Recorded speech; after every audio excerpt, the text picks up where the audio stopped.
Get your filthy hands off me, you animal! Caroline Ashford's palm cracked across the black man's face so hard that champagne flew from his tray. The sound echoed through the ballroom like a gunshot. 400 wedding guests froze. Phones lifted. The most powerful people in Washington watched in stunned silence.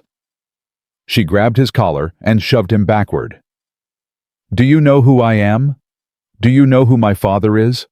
I will have you fired, deported, destroyed." The man didn't flinch. He didn't apologize. He just smiled. That smile would cost her family everything. Because the waiter she just assaulted was worth $14 billion, and he controlled the only money that could save her father's presidential campaign. Drop your city in the comments. Let me see how far this story travels. 3 hours earlier, Marcus Webb stood in the service kitchen of the Mayflower Hotel, adjusting his borrowed waiter's uniform. His chief of security, Jerome, shook his head. "This is insane, sir. You're worth $14 billion. You don't need to play dress-up to evaluate a politician. I need to see who they really are." Marcus checked his reflection in a stainless steel cabinet. Not who they pretend to be when cameras are rolling. "And if someone recognizes you, look at me, Jerome." Marcus gestured at his white service jacket, his black bow tie, his carefully neutral expression. "I'm a black man in a waiter's uniform. To people like the Ashfords, I'm invisible." Jerome had no response to that. Marcus had spent 40 years learning that lesson. Growing up in Detroit, watching his mother clean houses for families who talked about her like furniture. Working 3 jobs through college while his white classmates complained about their allowances. Building a tech empire while investors asked if he was really the CEO or just the diversity hire. He knew exactly what people saw when they looked at him. Tonight, he would use that invisibility as a weapon. "Senator Ashford asked me for $50 million, Marcus said, straightening his collar. $50 million to fund his presidential campaign. He gave me a beautiful speech about equality opportunity, the American dream. I want to see if any of it was true. And if it wasn't," Marcus picked up an empty serving tray. "Then I save myself $50 million. He walked out of the kitchen and into the most exclusive wedding of the year. The ballroom glittered with old money and older prejudices. Marcus moved through the crowd with practiced invisibility, refilling champagne glasses, clearing empty plates, listening to conversations that people assumed he couldn't understand. A congressman complained about those people ruining the neighborhood near his vacation home. A defense contractor's wife wondered aloud why they couldn't just go back where they came from. A hedge fund manager made a joke about watermelon that made his table roar with laughter. Marcus noted each comment, filed each face. This was the real Washington, the one that existed behind closed doors and dropped voices, the one that smiled for cameras while whispering slurs. But he hadn't found what he was looking for yet. He hadn't found Caroline Ashford. She found him first. "You there, waiter?" Marcus turned to see the bride herself, resplendent in a $47,000 Vera Wang gown, snapping her fingers at him like he was a dog. "Yes, ma'am." "My glass is empty. Are you blind or just stupid?" "My apologies, ma'am." Marcus filled her champagne flute with perfect precision. "Congratulations on your wedding." Caroline didn't acknowledge the comment. She was already turning to her bridesmaids, launching into a story about her honeymoon plans.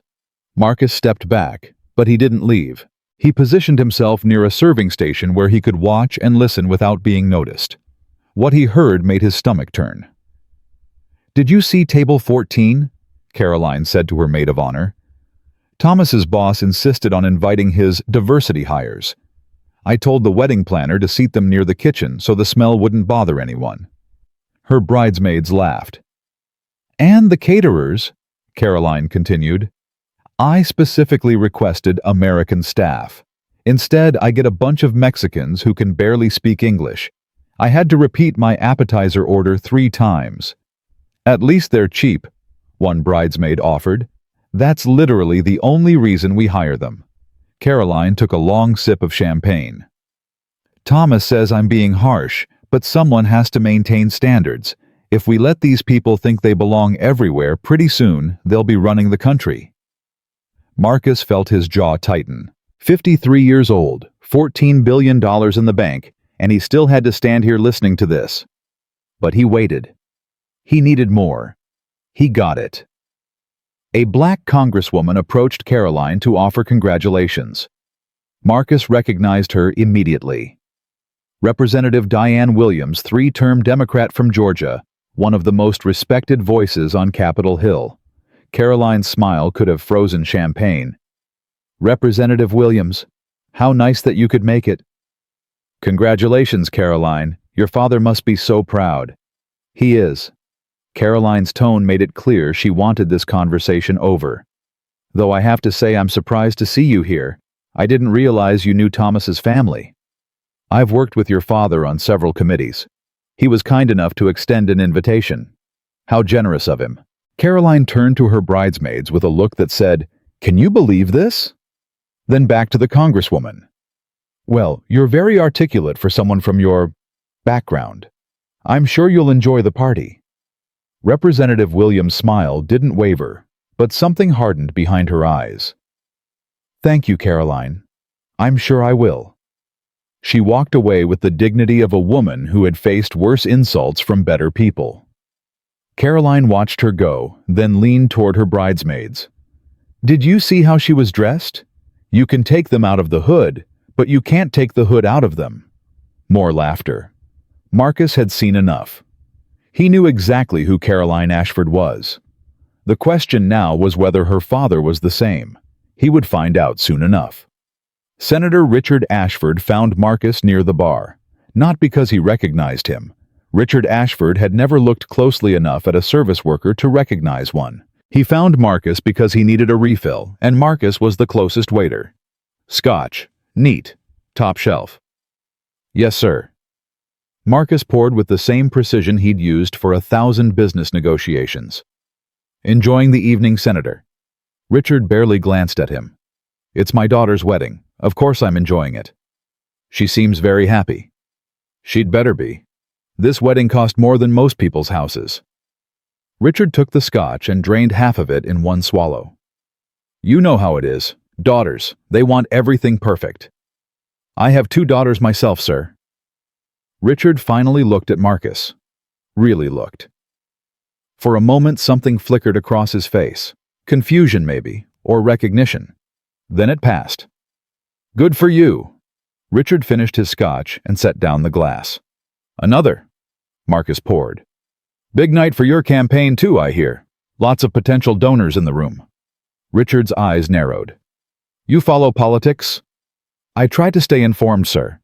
"Well," Richard's tone shifted, becoming the practiced warmth of a career politician. "I appreciate that. This country needs more engaged citizens. He stopped himself. "Even everyone." Even the help. Marcus finished silently. "Even people like me." "Good luck with the campaign, Senator." Marcus handed over the refilled glass. "I hope you get everything you deserve." Richard didn't catch the double meaning. He was already walking away, pressing flesh and making promises to people who mattered. Marcus watched him go and felt something he hadn't expected: pity. Richard Ashford wasn't evil. He was just blind. Blind to the people around him. Blind to the prejudices he'd inherited and passed on. Blind to the fact that his entire worldview was built on a foundation of assumed superiority that was about to come crashing down. Marcus checked his watch. 10:47 p.m. In exactly 1 hour, everything would change. The incident happened at 11:52 p.m. Marcus was carrying an empty tray through the dance floor when Caroline Ashford stepped backward into him. It wasn't his fault. Anyone watching could see that. She was laughing at something her bridesmaid said, champagne sloshing in her glass, completely unaware of anyone around her. Her elbow caught the tray. The tray tilted. A single drop of residual champagne splashed onto her dress. One drop. Caroline spun around, her face contorted with rage. "What the hell is wrong with you?" I apologize, ma'am. You stepped back and I couldn't. Are you blaming me? Caroline's voice rose loud enough to stop nearby conversations. Are you actually blaming me for your incompetence? No, ma'am. I was simply explaining. You ruined my dress. Caroline grabbed the fabric, showing off a spot that was barely visible. Do you have any idea how much this costs? More than you'll make in your entire pathetic life. Marcus kept his voice level. Again, I apologize for the accident. Accident. Caroline stepped closer, and Marcus could smell champagne and rage on her breath. There are no accidents with people like you. You saw a chance to ruin a white woman's special day, and you took it. That's not what happened. Don't you dare contradict me. Caroline's hand shot out and grabbed Marcus's collar. I want your name. I want your supervisor. I will have you fired tonight. Caroline. Her father appeared at her elbow, face tight with concern. What's going on? This animal spilled champagne on my dress, on my wedding dress. It was an accident. Marcus looked at the senator directly. Your daughter stepped backward into me. He's lying. Caroline's grip tightened on his collar. He's lying because that's what they do. They lie, they steal, they destroy everything they touch. Richard Ashford said nothing. His silence spoke volumes. The surrounding guests watched in horrified fascination. Some had already raised their phones. Others were backing away, not wanting to be associated with whatever was about to happen. Marcus felt the familiar weight of being black in a white space. The assumption of guilt. The immediate suspicion. The knowledge that no matter what he said, no matter how he defended himself, he would be seen as the aggressor simply because of the color of his skin. He'd faced this moment 1,000 times before, but tonight was different. Tonight he had power. Ma'am, I think there's been a misunderstanding. Marcus kept his voice calm, almost gentle. I'm not who you think I am. I know exactly who you are. Caroline's face twisted with contempt. You're the help. You're nobody. You're a stain on my perfect day. Caroline, please. Richard tried to intervene. Let's not make a scene. A scene? He made the scene. He attacked me. Nobody attacked anyone.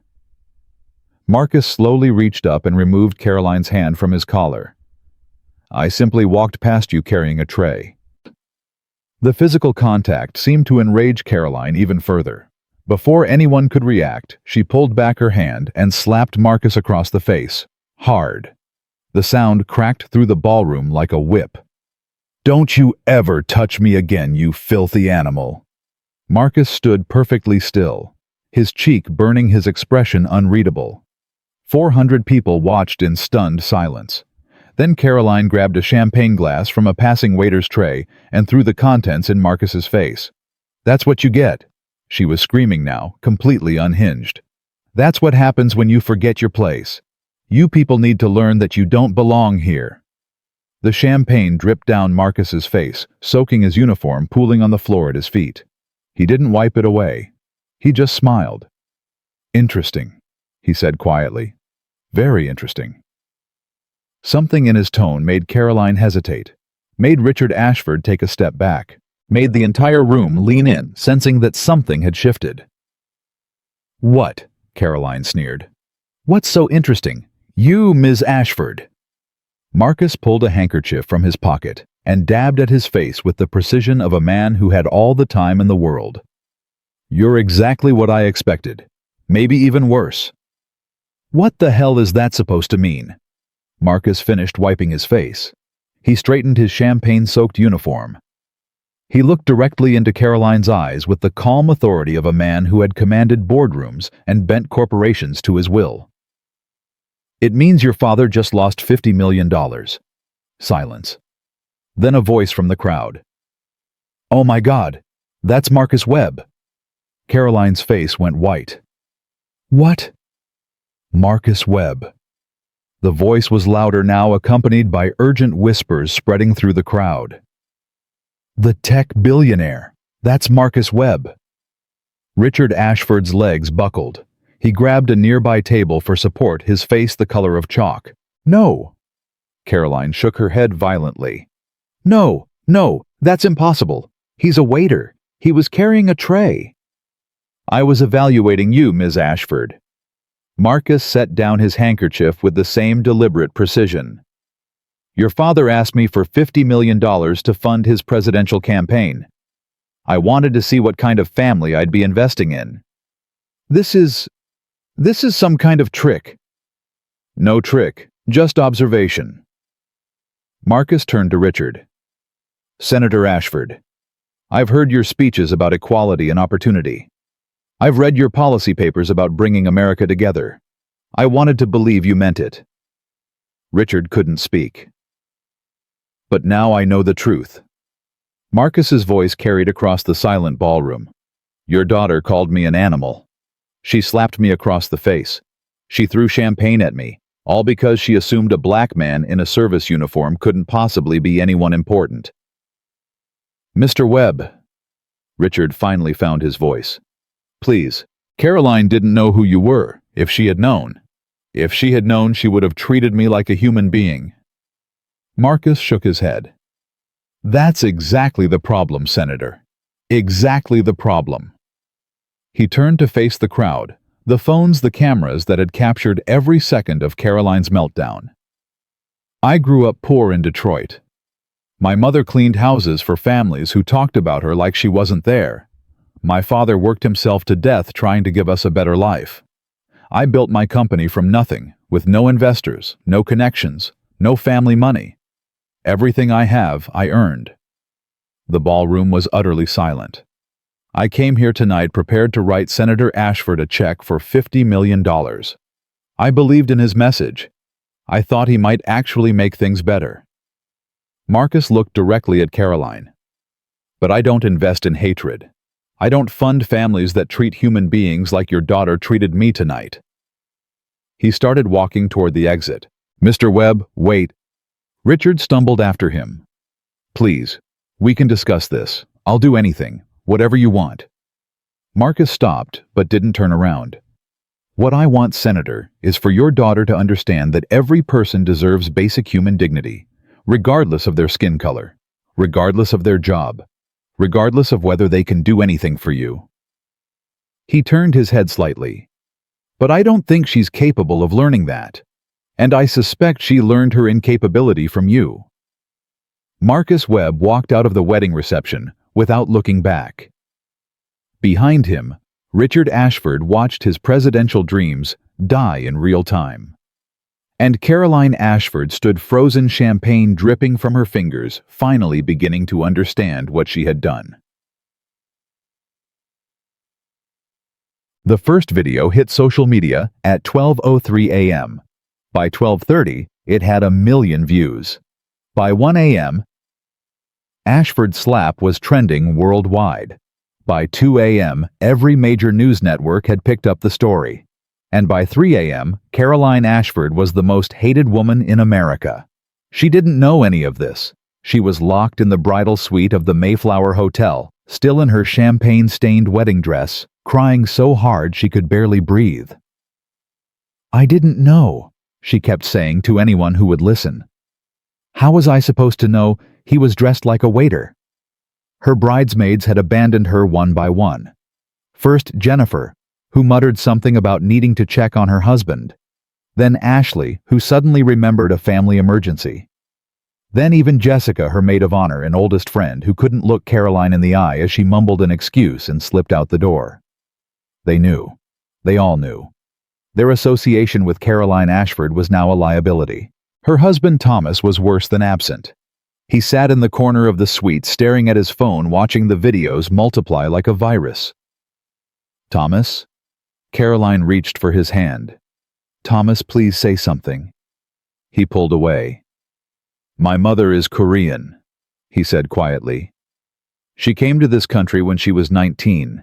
No money, no English, no connections. She worked 18-hour days in a laundromat for 5 years to save enough money to open her own business. I know Thomas. What does that have to? When she first came here, people treated her exactly the way you treated Marcus Webb tonight." Thomas finally looked at his wife, and there was something dead in his eyes. They assumed she was stupid because of her accent. They called her names I won't repeat. They treated her like she was less than human because she didn't look like them. "Thomas, that's different. I would never—" "I watched the videos, Caroline. All of them. Not just the slap. The things you said about the diversity invites, the comments about the caterers, the joke about Representative Williams." Caroline went cold. "You heard that. Everyone heard that. It's online. Everything is online." Thomas stood up and walked to the window. "I thought I knew you. I thought the woman I married was kind and compassionate and open-minded. I thought those little comments you made sometimes were just jokes. Bad jokes, but jokes. They were jokes. I didn't mean—" "You meant every word." Thomas's voice was flat. "I just didn't want to see it.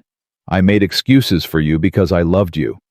I told myself you'd grow out of it, that exposure to my family would help you understand. I love your family. You love what my family represents: money, success, the model minority myth that makes you feel comfortable." Thomas turned to face her. "But you don't see us as people, not really. We're just props in your story. Evidence that you're not racist because you married an Asian man." Caroline wanted to argue, wanted to scream that he was wrong, that she wasn't like that she was a good person who just made a mistake. But the words wouldn't come, because somewhere deep inside, in the place she never examined too closely, she knew he was right. "I'm going to my mother's house," Thomas said. "I need time to think about whether this marriage can survive." "We just got married. You can't leave on our wedding night." "Our wedding night ended when you assaulted a black man in front of 400 witnesses." Thomas grabbed his jacket from the back of a chair. "I'll have my lawyer contact yours about next steps." "Thomas, please." But he was already gone. Caroline sat alone in the bridal suite, surrounded by the debris of her perfect day, and finally began to understand the cost of her hatred. Richard Ashford did not sleep that night. He sat in his hotel room watching the news coverage multiply, fielding calls from panicked donors and furious supporters trying to calculate the damage. The numbers were catastrophic. His poll numbers had dropped 6 points overnight. 6 points that took months to build, erased in a matter of hours. 3 major donors had already called to reassess their commitment. His campaign manager had resigned via text message at 4 a.m., but the worst call came at 6 a.m. It was from his father. William Ashford III was 92 years old, confined to a wheelchair, barely able to speak above a whisper. He hadn't left his estate in Virginia for 3 years, but his voice on the phone was strong enough to make Richard feel like a child again. "I watched the videos. Father, I can explain." "There is nothing to explain." William's voice was ice. "Your daughter revealed our family's true nature to the entire world. She said out loud what we've always known to keep private. It was a mistake. She was drinking. She didn't know who he was. She knew he was black. That was enough for her." William paused, and Richard heard the labored breathing of a man whose body was failing even as his mind remained sharp. "I taught you better than this, Richard. I taught you to smile in public and save the truth for private. I taught you that appearances matter more than reality." "I know, Father. But I didn't teach you well enough, apparently, because you raised a daughter who couldn't control herself for one evening, who couldn't maintain the facade long enough to secure the money we needed." Richard's hands were shaking. Even now, even with everything falling apart, his father's disappointment cut deeper than anything else. "What do we do, Father?" "We do what Ashfords have always done." William's voice hardened. "We sacrifice what needs to be sacrificed. We cut out the infection before it spreads. We survive." "What are you saying?" "I'm saying your daughter is now a liability to the family name, a liability to the campaign, a liability to everything our ancestors built over 6 generations." William coughed a wet, rattling sound that reminded Richard his father didn't have much time left. You need to choose, Richard. Your daughter or your legacy. Richard closed his eyes. Father, I can't. You can. And you will. Because that's what Ashford men do. We make the hard choices. We put family honor above personal feeling. Another cough. Cut her loose, Richard. Publicly. Completely. It's the only way the campaign survives. And if I refuse? Silence stretched across the phone line. When William spoke again, his voice was the coldest Richard had ever heard it. Then I'll cut you both loose, and I'll give my blessing to your brother instead. The line went dead. Richard sat in the darkness of his hotel room, his father's ultimatum ringing in his ears. Choose between his daughter and his legacy. Choose between the girl he'd raised and the dream he'd chased his entire life. Choose between family and ambition. He already knew what he would choose. He'd known the moment he stayed silent while Caroline grabbed Marcus Webb's collar.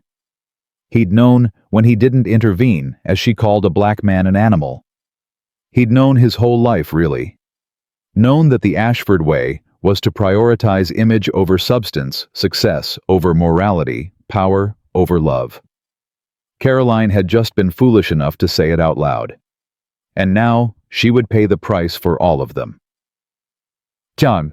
Marcus Webb stood on the balcony of his San Francisco penthouse, watching the sun rise over the bay. He hadn't slept either, but his sleeplessness came from a different source than Richard Ashford's. Marcus was thinking about his mother.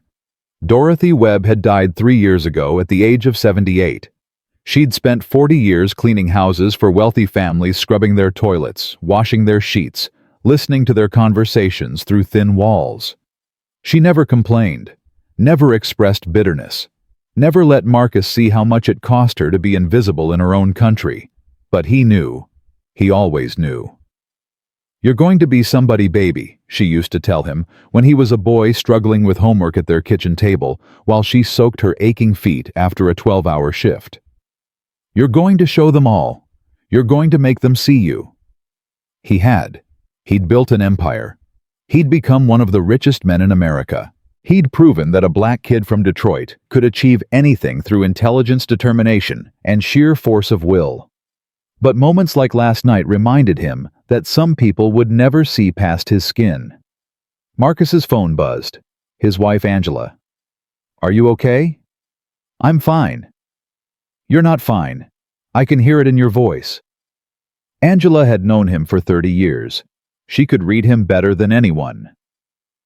What are you thinking about? My mother. She would have been proud of you last night. Would she? Marcus watched a ferry glide across the bay. I stood there and let that woman slap me. Let her throw champagne in my face. Let her call me an animal. My mother would have wanted me to fight back. You did fight back. You just did it your way. Did I? Or did I just walk away and let money be my revenge? Angela was quiet for a moment. What would fighting back look like? Marcus slapping her back, screaming in her face. That's not who you are. Maybe it should be, but... No! Angela's voice was firm. That's what they want. They want us angry and violent and out of control because it confirms their prejudices. What you did last night was so much more powerful. You showed the world exactly who Caroline Ashford is. You let her destroy herself. Marcus thought about that. About the videos that were already spreading across the internet.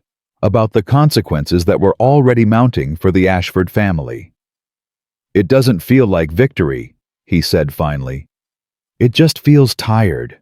I'm so tired, Angela. Tired of having to prove my humanity to people who've already decided I'm less than them. I know, baby. I know. They stayed on the phone in silence, watching the sun rise on opposite coasts connected by 30 years of love and shared struggle. Finally, Angela spoke again. What are you going to do? Marcus thought about the press conference his team was already preparing.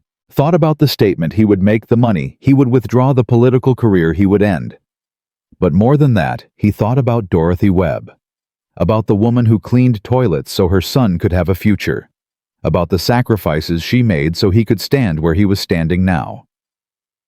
"I'm going to make sure this matters," he said. "I'm going to make sure Caroline Ashford's hatred becomes the catalyst for something good." "How?" Marcus watched the sun break fully over the horizon, flooding the bay with golden light. "I don't know yet, but I'll figure it out." He always did. At 9 a.m. Pacific Time, Marcus Webb stepped in front of the cameras outside Webb Industries headquarters and changed American politics forever. "Last night I attended a wedding in Washington, D.C. I went undercover as a service worker because I wanted to evaluate a potential political partnership." He spoke without notes, without teleprompter, without the polished presentation of a man who had spent decades in the public eye. He spoke like a man who had been carrying a weight his entire life and was finally ready to set it down. What I witnessed was a comprehensive demonstration of the racism that still exists at the highest levels of American society. I was slapped across the face. I had champagne thrown at me. I was called an animal. All because a wealthy white woman assumed that a black man in a service uniform couldn't possibly be anyone important. Cameras flashed. Reporters shouted questions. Marcus raised his hand for silence. "I am formally withdrawing my support from Senator Richard Ashford's presidential campaign. I cannot in good conscience fund a family that treats human beings the way I was treated last night." He paused, and when he continued, his voice carried a weight that silenced every murmur in the crowd. "But this isn't about me. This is about every person who's ever been judged by the color of their skin, every worker who's been treated as less than human because of their uniform, every American who's been told they don't belong in spaces that were supposedly built for everyone." Marcus looked directly into the cameras, speaking now, not to the reporters, but to the millions of people who would watch this moment. "I grew up poor and black in a country that told me every day that I would never amount to anything. I built my company from nothing. I've spent my career creating opportunities for people who look like me. Last night reminded me why that work is still necessary." He took a breath. "What happened to me last night happens to Black Americans every single day. We are judged, dismissed, dehumanized. And usually there are no cameras, no consequences, no accountability. The only difference is that I happen to be someone powerful enough to fight back."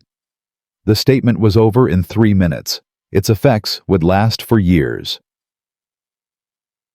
By noon, Senator Richard Ashford's campaign was in freefall. The staff resignations came first. Campaign manager, communications director, finance director, all gone within hours. They cited personal reasons and family obligations. But everyone knew the truth. They were rats fleeing a sinking ship. The donor calls came next. One by one, the wealthy supporters who had promised millions to the Ashford campaign quietly withdrew their commitments. No public statements, no dramatic announcements, just phone calls and emails, and the soft click of doors closing forever. The poll numbers came last. Down 8 points by noon, down 12 by evening, down 15 by the next morning. A collapse so swift and so complete that political analysts would study it for decades. Richard Ashford watched it all from his hotel room, paralyzed by the scope of the disaster. His phone rang. His brother Michael. "Father called me." Richard closed his eyes. "I know. He offered me his blessing for the nomination, said if you don't drop out, he'll throw the family's support behind my campaign instead." "And what did you tell him?" Michael was quiet for a long moment. "I told him I needed to think about it." "You mean you wanted to see how bad things got before you made your move?" "Richard, it's fine, Michael. It's what Father taught us. Wait for weakness, then strike." Richard laughed a hollow sound. "I just never thought you'd do it to me." "This isn't personal." "Of course it's personal. Everything is personal." Richard stood and walked to the window, looking out at a city that had once seemed so conquerable. You've wanted this since we were boys. Wanted to be the one father favored. Wanted to be the one who carried the family legacy. And you had it. You had everything. The looks, the charm, the political instincts. Father groomed you from birth while I sat in your shadow. Michael's voice hardened. But now your daughter has handed me an opportunity I'd be a fool to waste. She's your niece. And she's a racist who just torpedoed our family's reputation in front of the entire country. Michael paused. I'm sorry, Richard, but this is politics, and in politics, you don't waste a crisis. The line went dead. Richard stood at the window for a long time, thinking about his father's ultimatum, thinking about his brother's betrayal, thinking about his daughter locked in a honeymoon suite that would never see a honeymoon. Then he picked up his phone and called his press secretary. Schedule a statement for 10 p.m. tonight. What kind of statement, sir? Richard closed his eyes. The kind where I suspend my campaign. The press conference was carried live on every major network. Richard Ashford stood behind a podium in his campaign headquarters, flanked by American flags and the remnants of his once formidable team. He looked like a man who had aged 10 years in 48 hours. Today, I am suspending my presidential campaign. The room erupted. Cameras flashed. Reporters shouted. Richard raised his hand for silence. My daughter's actions do not represent the values I've tried to champion throughout my career. But I would be lying if I said they came from nowhere. He paused, and for a moment something genuine flickered across his politician's mask. Caroline is my daughter. I raised her. The prejudices she displayed are prejudices that exist in my family, prejudices I have not done enough to confront. The room went quiet. I grew up in a home where certain attitudes were considered acceptable. I spent my adult life trying to move beyond those attitudes. But clearly, I failed to pass those lessons on to my children. That failure is mine. Richard looked directly into the cameras. I am suspending my campaign not because of political calculation, but because I need to take a hard look at who I am and who my family has become. Marcus Webb was right. Character matters. And right now, I'm not sure my family has the character to lead this nation. It was the most honest speech of Richard Ashford's political career, and it came 30 years too late. Caroline watched her father's press conference from her apartment. Not the bridal suite, not the family estate in Virginia, a one-bedroom apartment in Alexandria that her lawyer had found for her after Thomas filed for annulment and her family cut off her credit cards. She sat on a second-hand couch, wearing sweatpants and a t-shirt, eating cold pizza from a box on the coffee table. The woman who had worn a $47,000 wedding dress 3 days ago now couldn't afford the dry cleaning bill. On the television, her father finished his statement and walked away from the podium without taking questions. Caroline watched him go and felt something she hadn't expected. Relief. Not because her father had suspended his campaign. Not because her family's political dynasty was crumbling.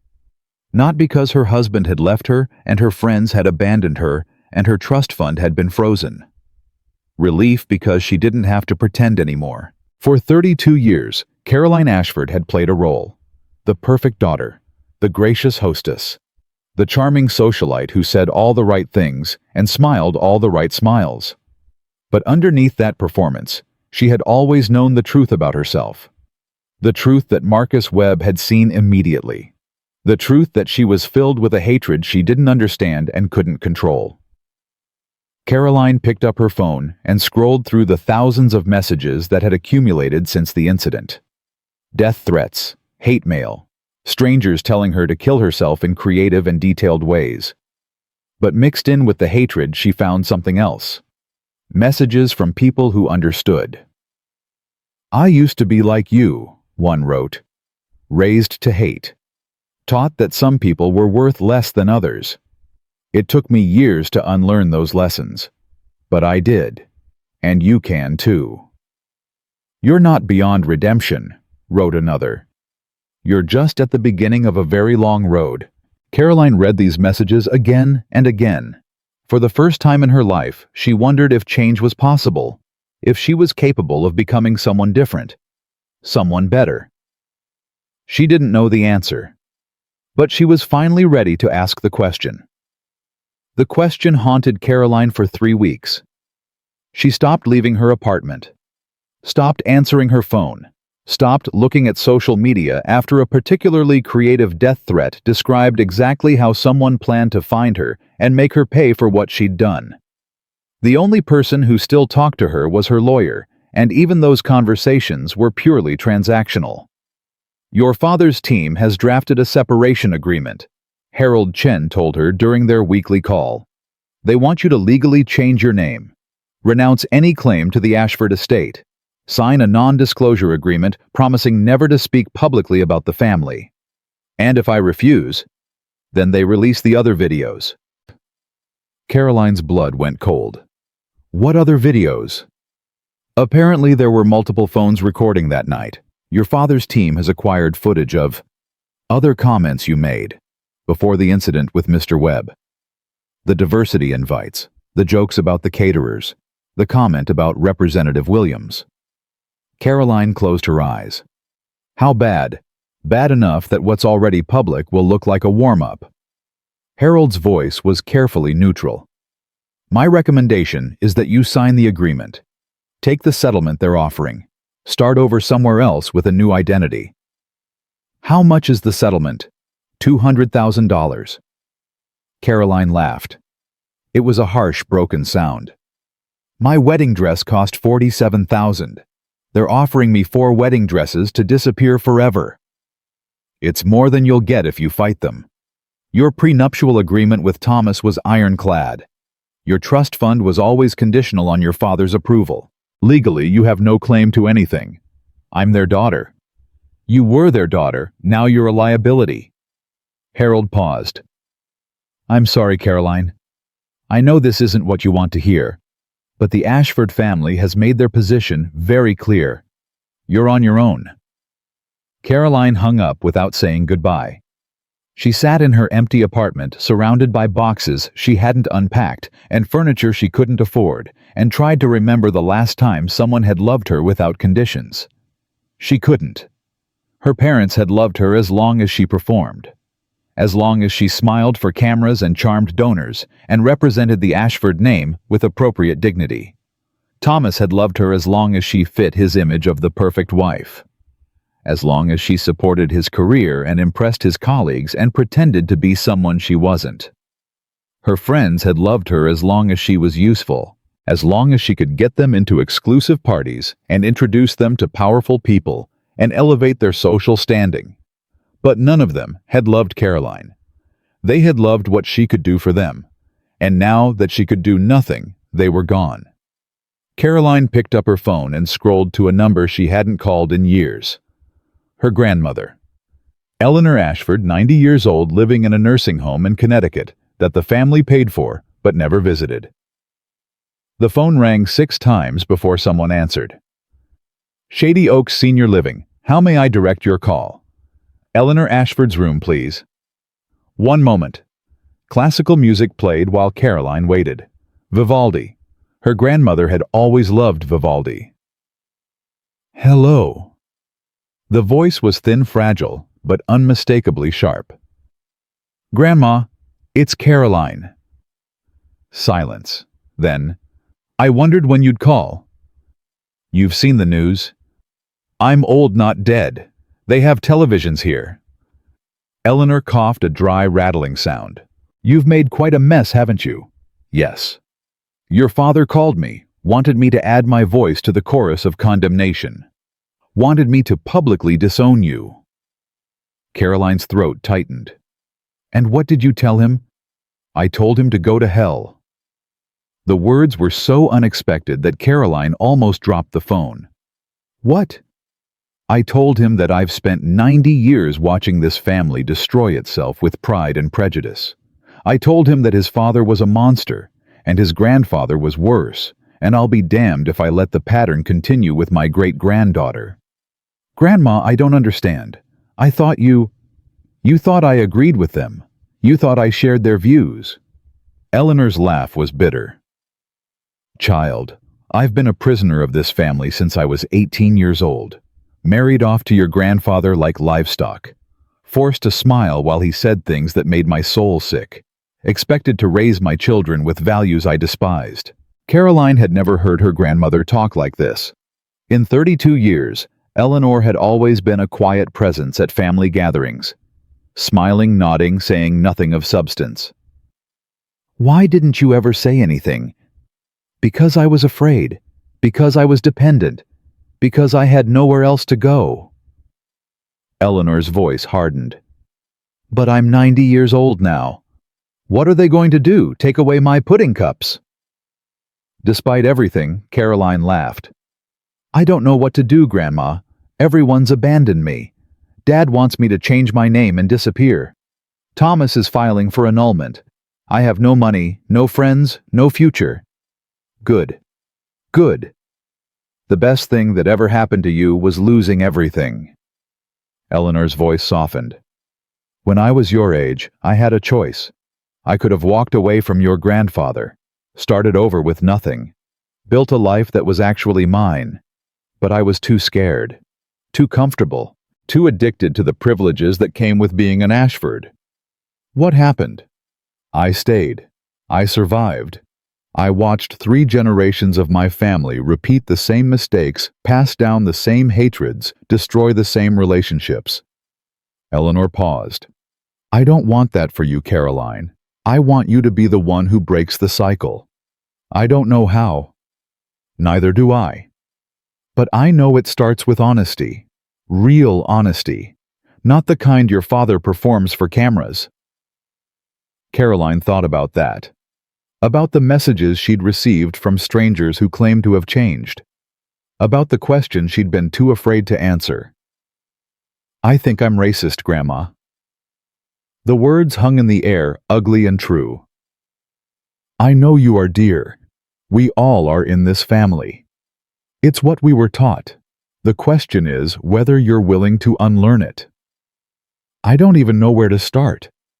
Start by listening. Really listening. To people you've spent your whole life ignoring. Eleanor coughed again. "And Caroline, don't do it for redemption. Don't do it to fix your reputation or win back your family's approval. Do it because it's right. Do it because you want to be a better human being." "What if I can't change?" "Then at least you'll have tried, which is more than anyone else in this family has ever done." They talked for another hour. About Eleanor's marriage, her regrets, her hopes for the great-granddaughter she'd watched grow up from a distance. About the secrets she'd kept and the truths she'd been too afraid to speak. When Caroline finally hung up, she felt something she hadn't felt in weeks. Hope. Fragile, uncertain, but real. She picked up her laptop and started searching. Organizations that worked on racial justice, books about unlearning prejudice, volunteer opportunities in communities she'd spent her whole life avoiding. It wasn't much. It wasn't redemption. It wasn't even a plan, but it was a start. Meanwhile, 3,000 miles away, Marcus Webb was having a very different conversation.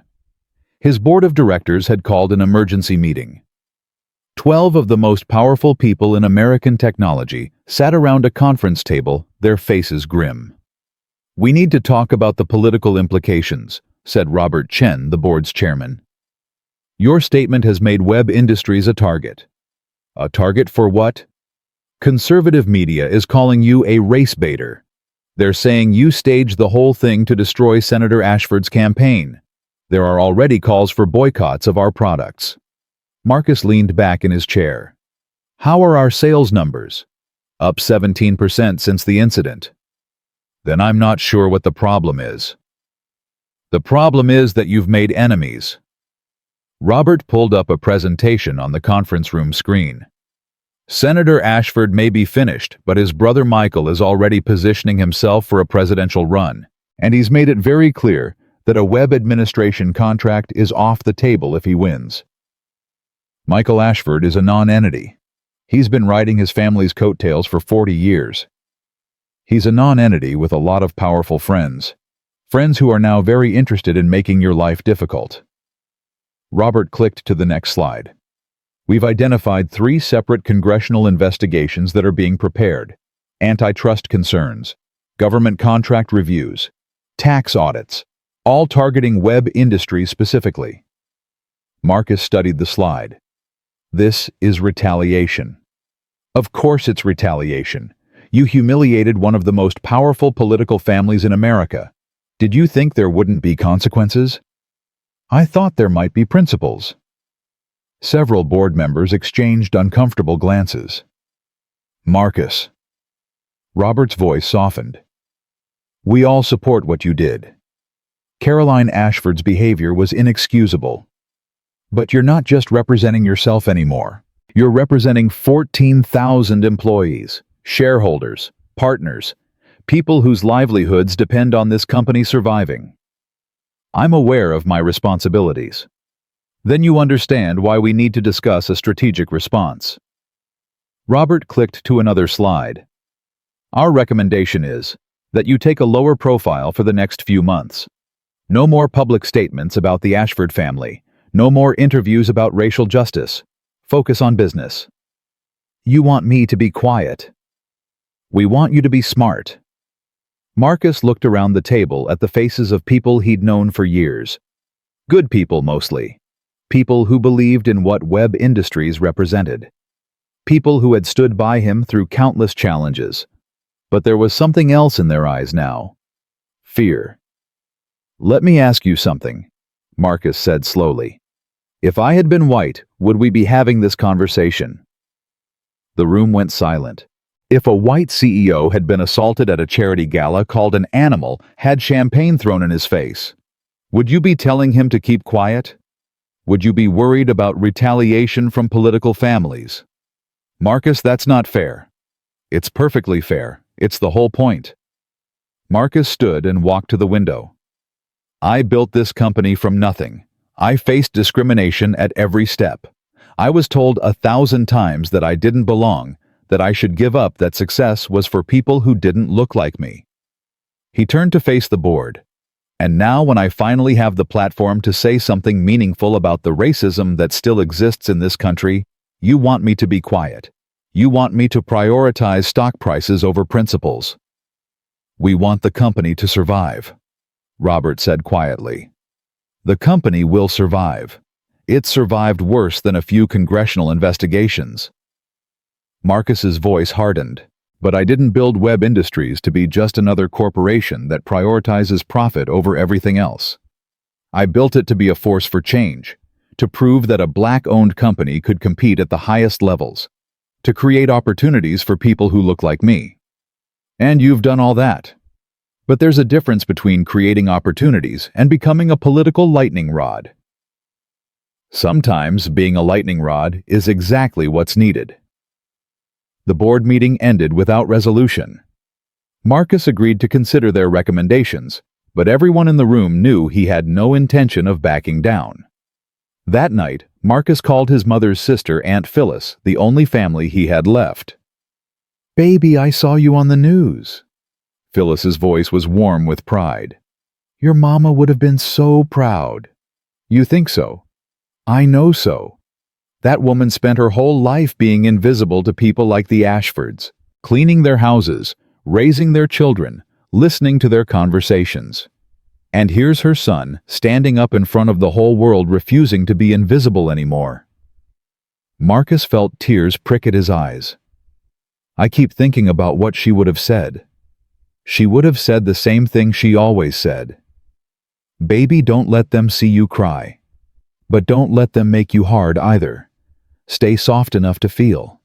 Stay strong enough to fight." I miss her, Aunt Phyllis. "I know you do, baby. I do too."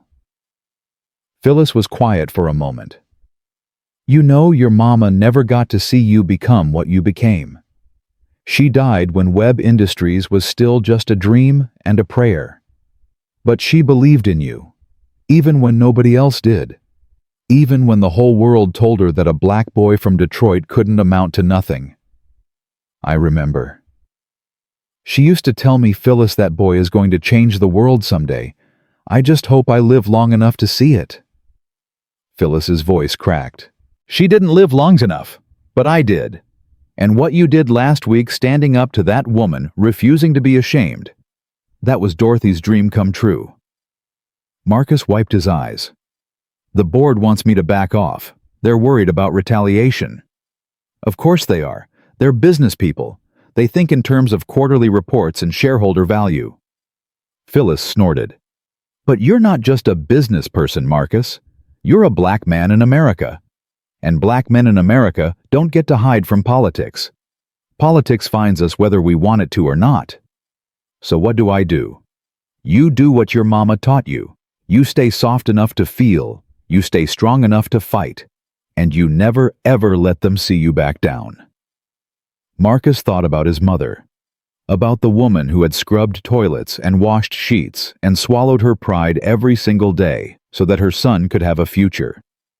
She had never backed down, not once. Not even when backing down would have been easier, safer, smarter. I'm going to announce a new initiative, Marcus said slowly, the idea forming as he spoke. Something that turns this moment into lasting change. Character assessments for political donations. A requirement that any candidate who wants web industry support has to demonstrate genuine commitment to equality.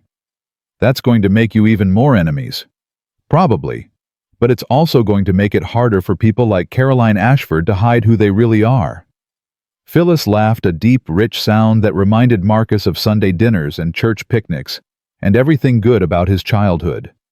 Your mama would have loved that. She always said the best revenge is living well. But the second best revenge is making sure the people who hurt you can't hurt anyone else. Marcus smiled. I love you, Aunt Phyllis. I love you too, baby. Now go change the world. The next morning, Marcus called a press conference. 300 reporters packed into Web Industries headquarters, expecting another statement about the Ashford incident. What they got was something much bigger. Today, I am announcing the creation of the Web Foundation for Character in Leadership. Marcus stood at the podium, flanked by a diverse group of civil rights leaders, business executives, and community organizers.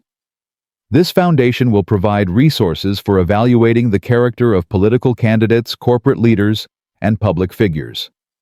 We will shine a light on prejudice, wherever it exists, regardless of party or position. The questions came fast and furious. Mr. Webb, are you saying you'll only donate to candidates who pass your character test? I'm saying that character should matter at least as much as policy positions. We've spent too long ignoring the prejudices of our leaders because they say the right things in public. Critics are calling this political revenge against the Ashford family. If holding people accountable for racism is political revenge, then I'm guilty as charged. Marcus's voice was steady. But let me be clear. This isn't about the Ashfords. This is about creating a standard that applies to everyone. Democrats and Republicans. Black and white. Rich and poor. Character matters. Period. What specifically will the foundation do? We'll work with communities across the country to document experiences of discrimination. We'll create a database of public statements and actions that reveal character. We'll provide this information to voters, shareholders, and citizens so they can make informed decisions about who they support. A reporter in the front row raised her hand. Mr. Webb, Senator Ashford's brother Michael has called your foundation a witch hunt designed to destroy political opponents. How do you respond? Marcus smiled. I respond by inviting Michael Ashford to be the first candidate we evaluate. If his character is as sterling as he claims, he has nothing to worry about. The press conference made headlines around the world. Billionaire launches character crusade. Webb Foundation accountability or overreach. The new political litmus test. Reactions were predictably divided. Supporters called it a necessary response to systemic racism. Critics called it vigilante justice cancel culture with a corporate budget. But something unexpected happened in the weeks that followed. Other companies started joining. First, it was small tech startups. companies founded by Black and Latino entrepreneurs who had faced the same discrimination Marcus had experienced. Then, mid-sized corporations led by executives who were tired of pretending that character didn't matter. Then, slowly, major players, Fortune 500 companies, investment banks, media conglomerates. Within 3 months, the Webb Foundation had over 200 corporate partners and a war chest of $500 million. The character and leadership movement had begun. And in a small apartment in Alexandria, Virginia, Caroline Ashford watched it all unfold and made a decision that would change her life forever. She picked up her phone and dialed a number she'd found on the Webb Foundation website. Webb Foundation Volunteer Line. How can I help you? Caroline took a deep breath. My name is Caroline Ashford, and I want to volunteer. Silence on the other end. I know who I am. I know what I did. But I want to help. I want to do something meaningful. I want to... She paused, searching for the right words. I want to be part of the solution instead of the problem. More silence. Then, please hold. Classical music played. Vivaldi again. Caroline wondered if it was a sign. A new voice came on the line. Deeper. More authoritative. Ms. Ashford, this is Jerome Williams, Director of Volunteer Services. I have to say this is unexpected. I imagine it is. You understand that your involvement with our foundation would be complicated. I understand that I'm probably the last person you want anywhere near this organization. I understand that my presence would be controversial at best, damaging at worst. I understand all of that. Then why are you calling? Caroline thought about her grandmother's words, about doing the right thing not for redemption, but because it was right. Because I spent 32 years being part of the problem. I was raised to believe things that are wrong. I acted on those beliefs in ways that hurt people. And now I have a choice. I can hide from what I did, change my name, disappear, or I can try to make amends. Real amends. Not the kind that look good on camera. Jerome was quiet for a long moment. Ms. Ashford, I'm going to be honest with you. Most of my colleagues would tell you to go away. They would say that your involvement is a distraction, a liability, a PR nightmare waiting to happen. I wouldn't blame them. But I'm going to give you a chance. Not because I think you deserve it. Not because I believe your motives are pure. But because I believe in redemption. I believe that people can change if they're willing to do the work. Caroline's heart pounded. Thank you. Don't thank me yet. The work I have in mind isn't glamorous. It isn't public. It won't rehabilitate your image or restore your family's good name. I don't want any of that. What do you want? Caroline thought about the question. Really thought about it. I want to understand. I want to understand how I became the person I became. I want to understand the harm I've caused and the systems that enabled me to cause it. I want to understand what it takes to change, really change, not just perform change for an audience. Jerome was silent again. When he spoke, his voice was different, softer. There's a community center in Southeast DC. The neighborhood is 90% Black, average income below the poverty line. They need volunteers for their after-school program. Tutoring, mentoring, just being present for kids who don't have a lot of positive role models. I'll do it. You understand that nobody there will know who you are. You won't get credit. You won't get recognition. You'll just be another volunteer doing unglamorous work. That's exactly what I want. Then report to the Anacostia Community Center tomorrow morning at 8 a.m. Ask for a woman named Denise Washington. She runs the program. Jerome paused.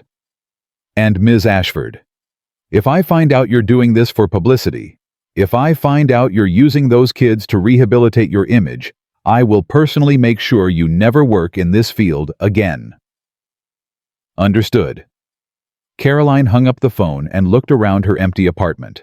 Tomorrow she would begin the long, difficult process of becoming someone different. She had no idea if she would succeed, but for the first time in her life, she was willing to try. The Anacostia Community Center was nothing like anywhere Caroline had ever been.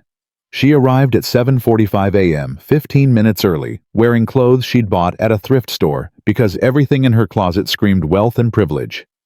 Jeans, a plain sweater, sneakers that had clearly belonged to someone else first. The woman at the front desk looked up when Caroline walked in. Her name tag read Denise Washington, and her expression said she already knew exactly who Caroline was. "You're the Ashford girl." It wasn't a question. "Yes, ma'am." Denise studied her for a long moment.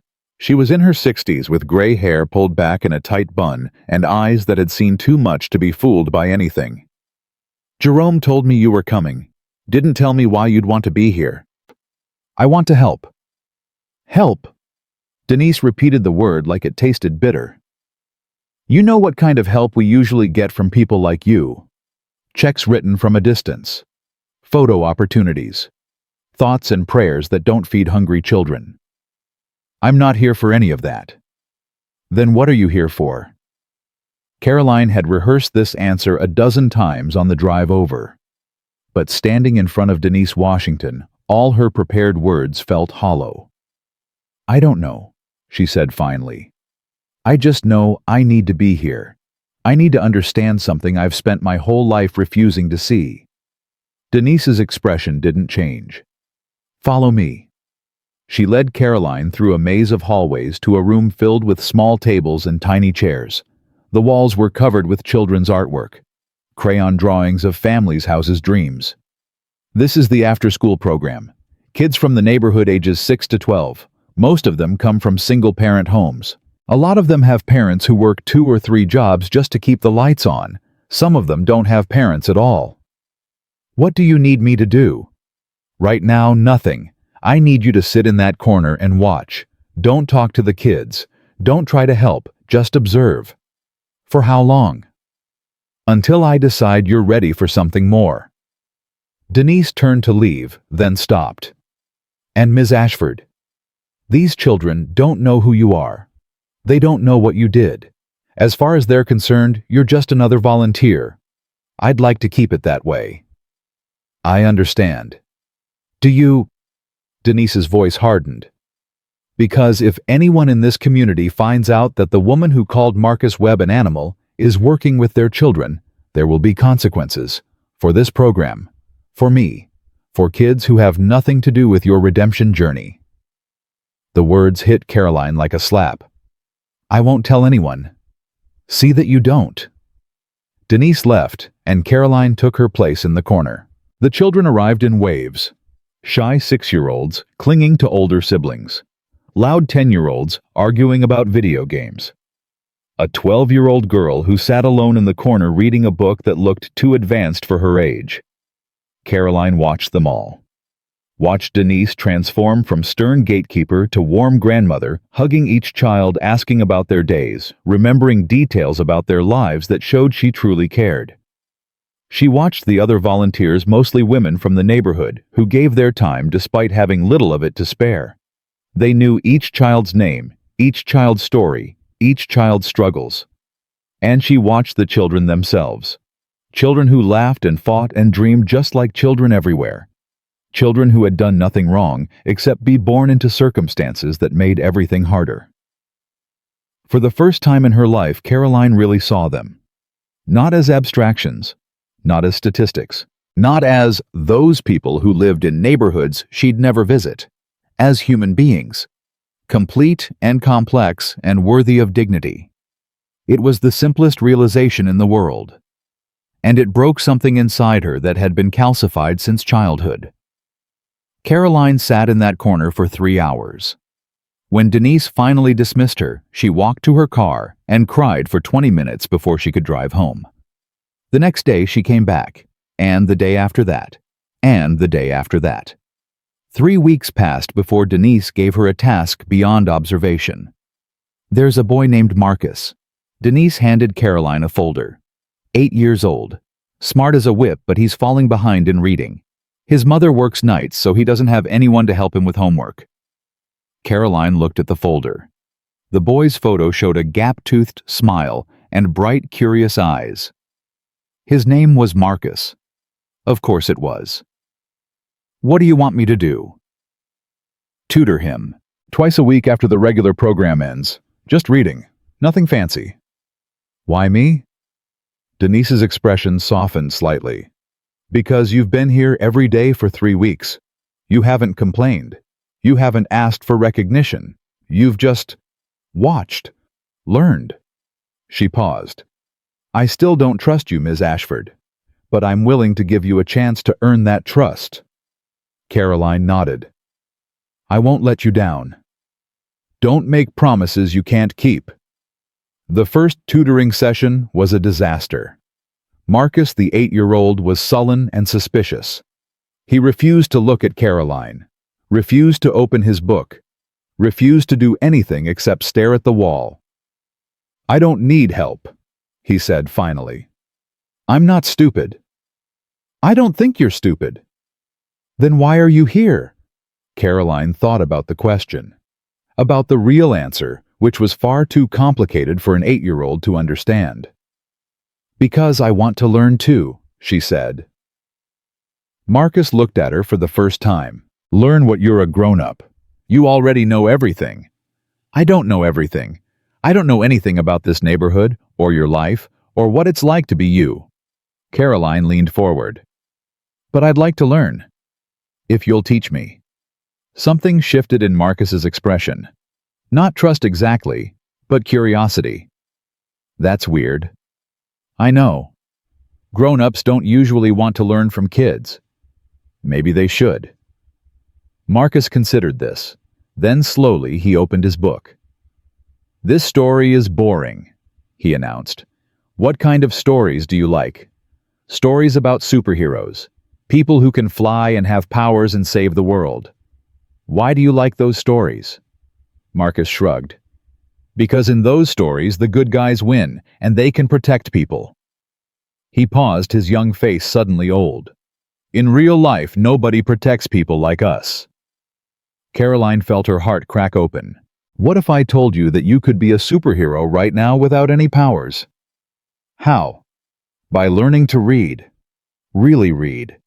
Because people who can read well can do anything. They can become doctors who save lives, lawyers who fight for justice, leaders who change the world.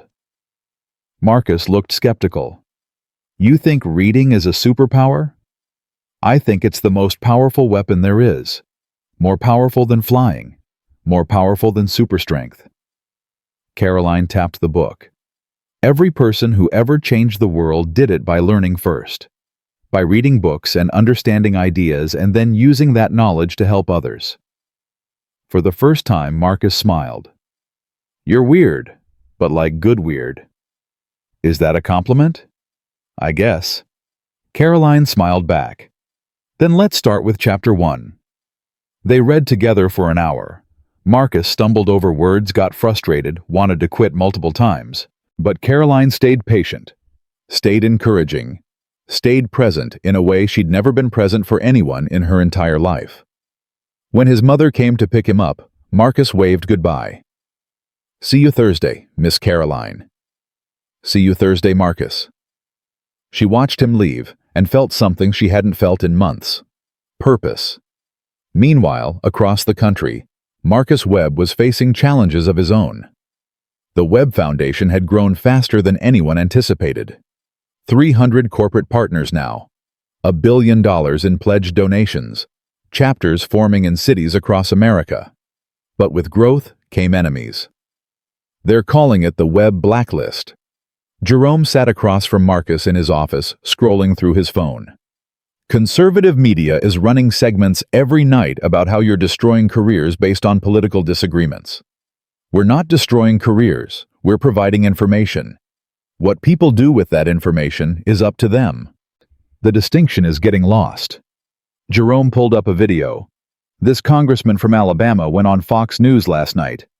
Called you a race hustler who's trying to intimidate white Americans into silence.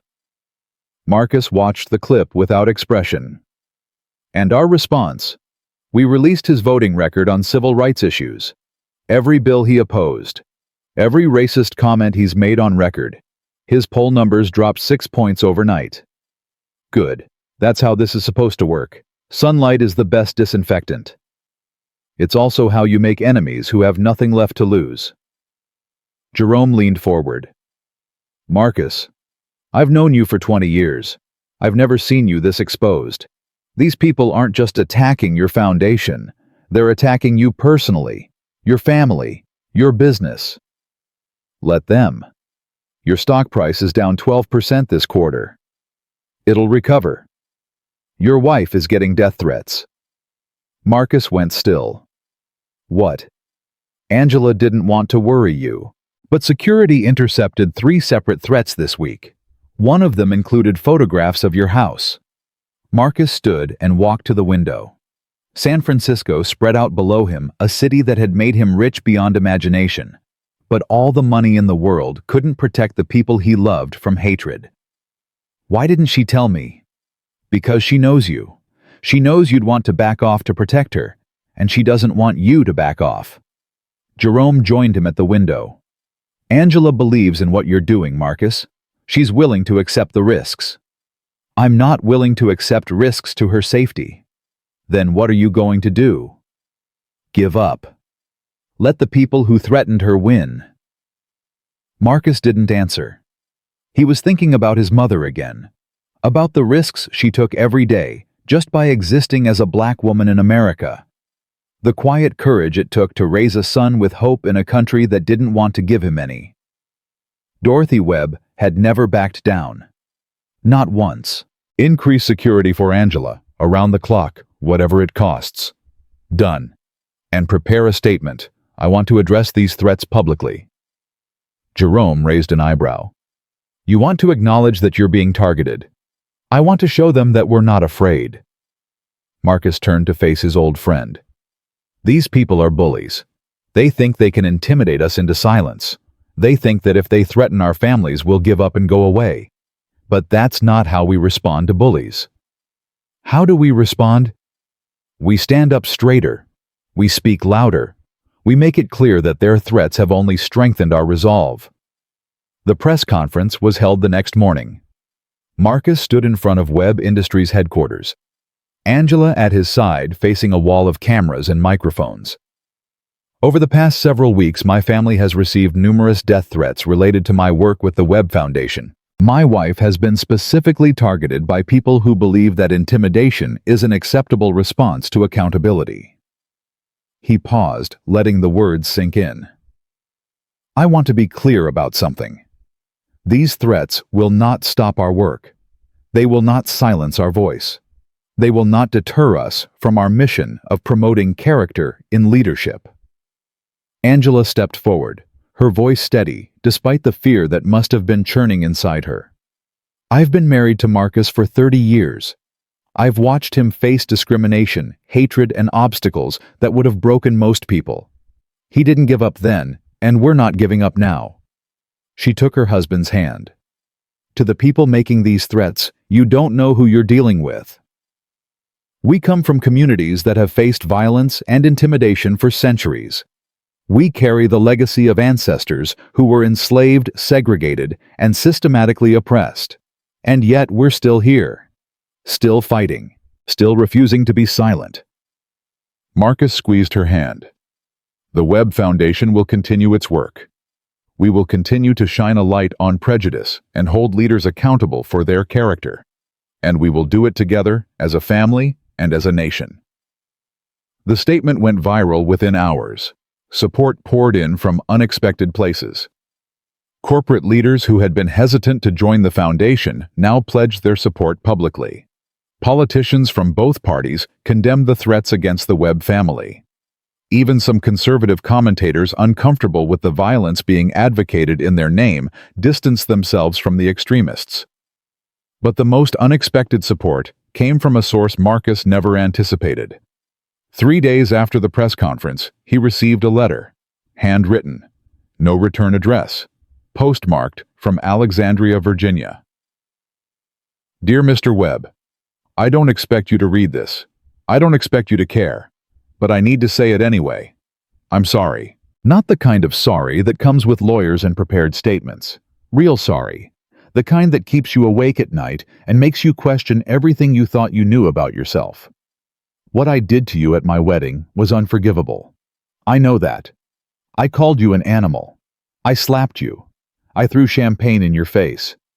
And I did it because I looked at you and saw nothing but the color of your skin. I could make excuses. I was raised to think certain things. I was surrounded by people who reinforced those beliefs. I never questioned what I'd been taught, because questioning would have meant questioning my whole life. But those aren't excuses. They're explanations. And explanations don't undo harm. For the past 2 months, I've been volunteering at a community center in Southeast DC, not for publicity. Nobody knows who I am. I just wanted to do something real, something that might begin to make up for the person I've been. There's a boy there named Marcus. He's 8 years old and learning to read. He wants to be a superhero when he grows up.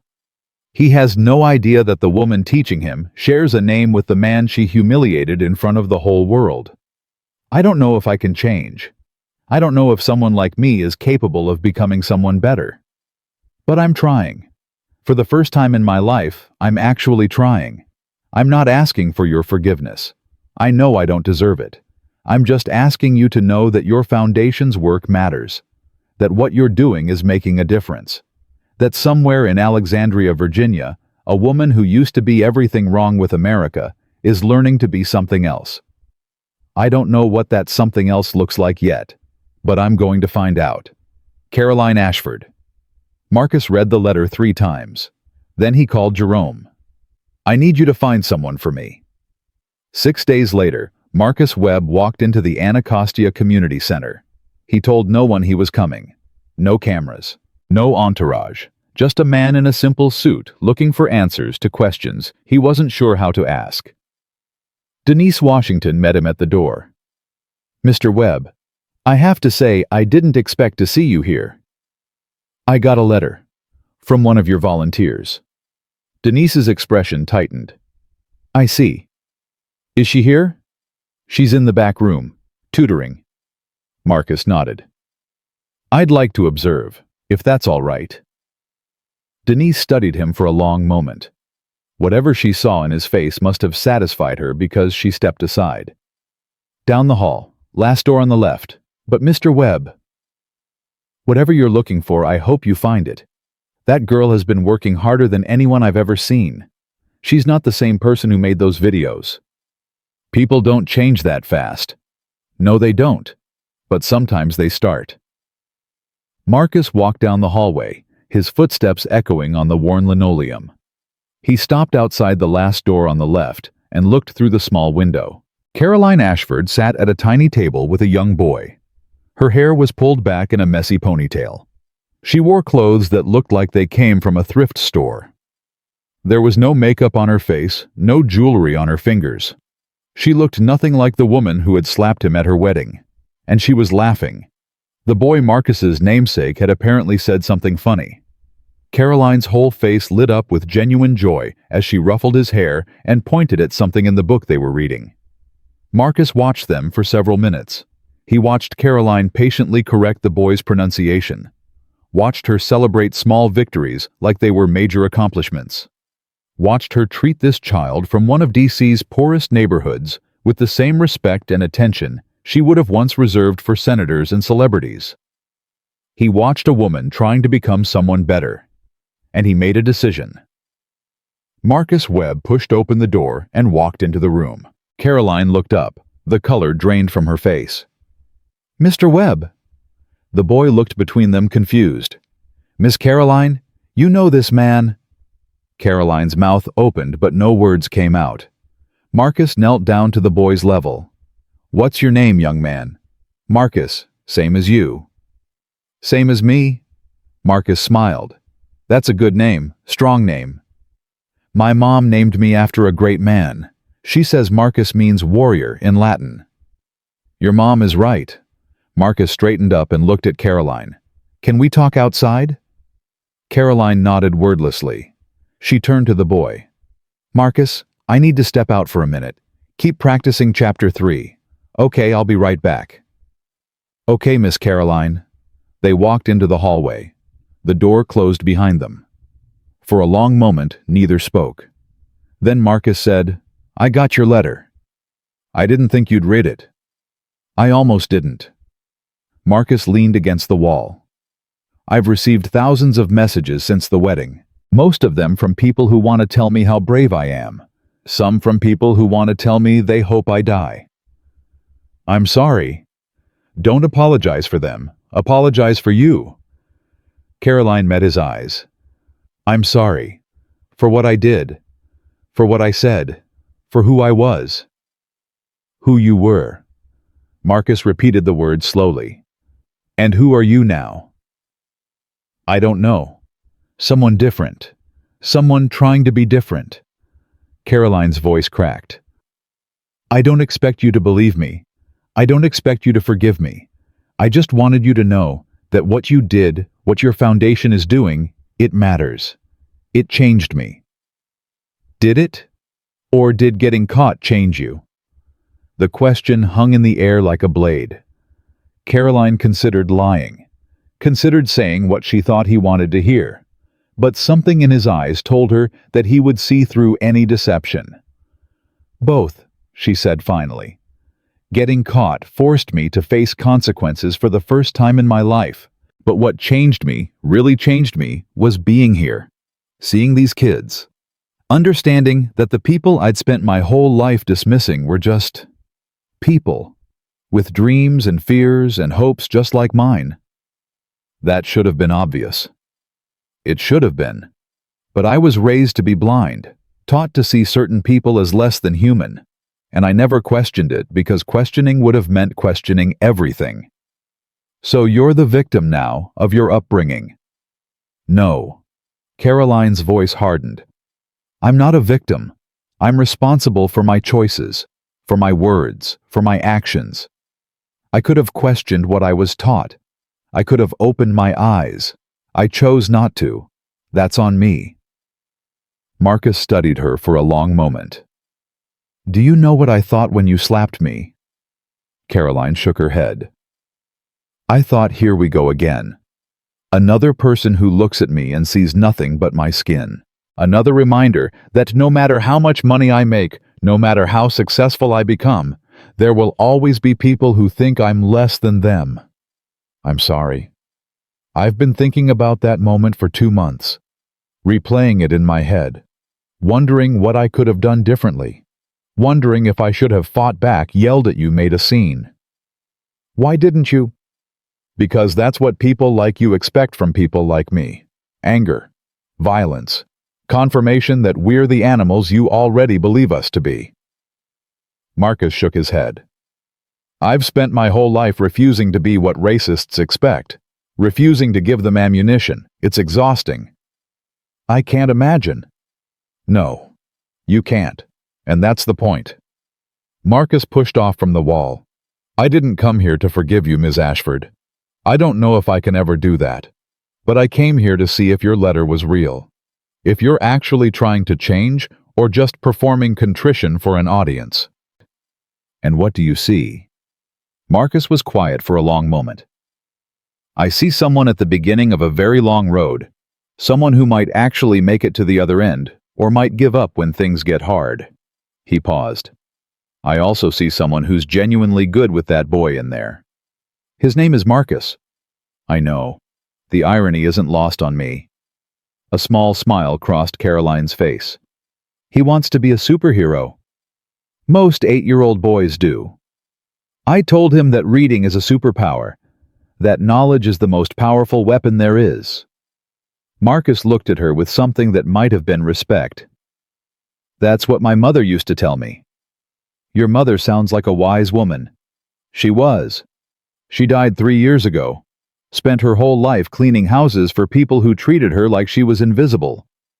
Marcus's voice caught. "People like you." Caroline absorbed the blow without flinching. "I can't undo what I did. I can't undo what people like me have done to people like your mother. All I can do is try to be different. Try to raise the next generation to be different." "Is that why you're here, to raise the next generation?" "I'm here because an 8-year-old boy thinks I can teach him something. and maybe in teaching him I can learn something too.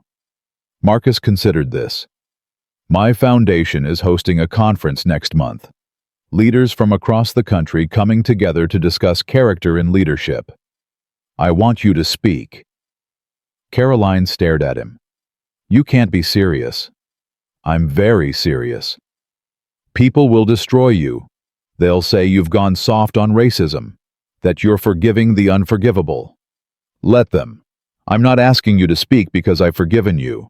I'm asking because your story matters, because people need to see that change is possible even for the worst of us. I'm not ready. You'll never be ready. That's not how growth works. Marcus pulled a card from his pocket. Call this number when you decide. But Ms. Ashford, if you do this, you do it completely. You tell the truth about who you were. You don't make excuses. You don't ask for sympathy.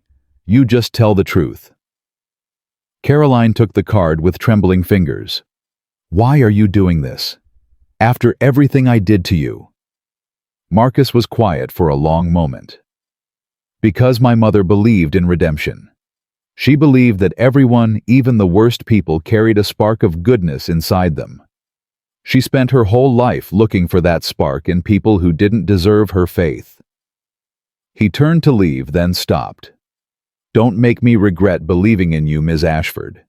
Don't prove my mother wrong. He walked away without looking back. Caroline stood in the hallway, holding the card like it was a lifeline.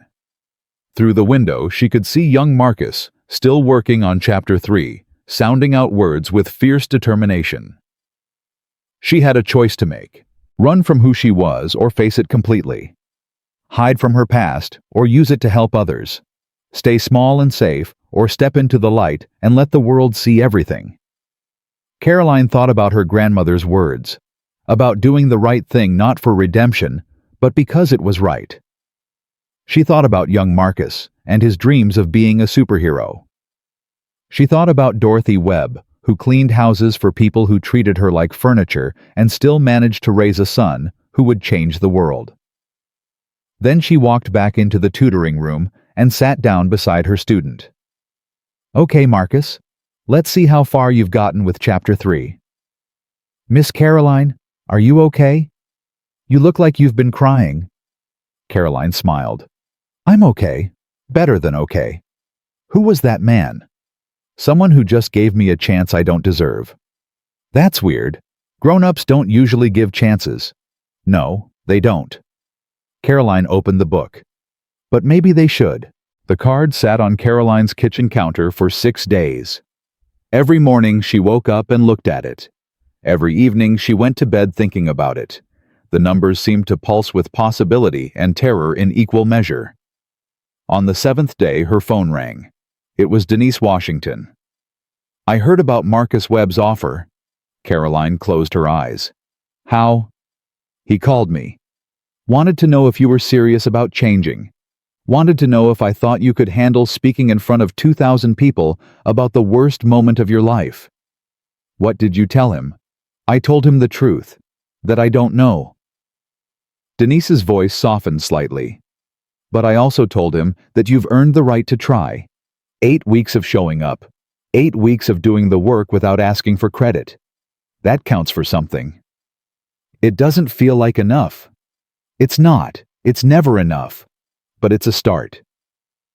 Denise paused. The question is whether you're willing to take the next step, or whether you're going to hide in this community center forever using these kids as a shield against the world. The words stung because they were true. I'm scared, Caroline admitted. Good. You should be. What you did was terrible. What you're being asked to do is hard. But scared isn't the same as unable. Denise's voice carried the weight of a woman who had faced fear her entire life. Call that number, Ms. Ashford. Stop hiding. The line went dead. Caroline stared at the card for another hour. Then she picked up her phone and dialed. Webb Foundation. How may I direct your call? My name is Caroline Ashford. Marcus Webb gave me this number. Silence. Then, please hold. 3 minutes later, a familiar voice came on the line. Jerome Williams. Ms. Ashford, I have to say I didn't think you'd actually call. Neither did I. You understand what you're signing up for. This isn't a friendly conversation at a community center. This is 2,000 people live streaming national media coverage. Every word you say will be analyzed, criticized, and probably used against you. I understand. And you still want to do it. Caroline thought about young Marcus sounding out words in Chapter 3. About Denise Washington, who had given her a chance she didn't deserve. About her grandmother Eleanor, who had spent 90 years trapped by fear. I still want to do it. Then we need to prepare.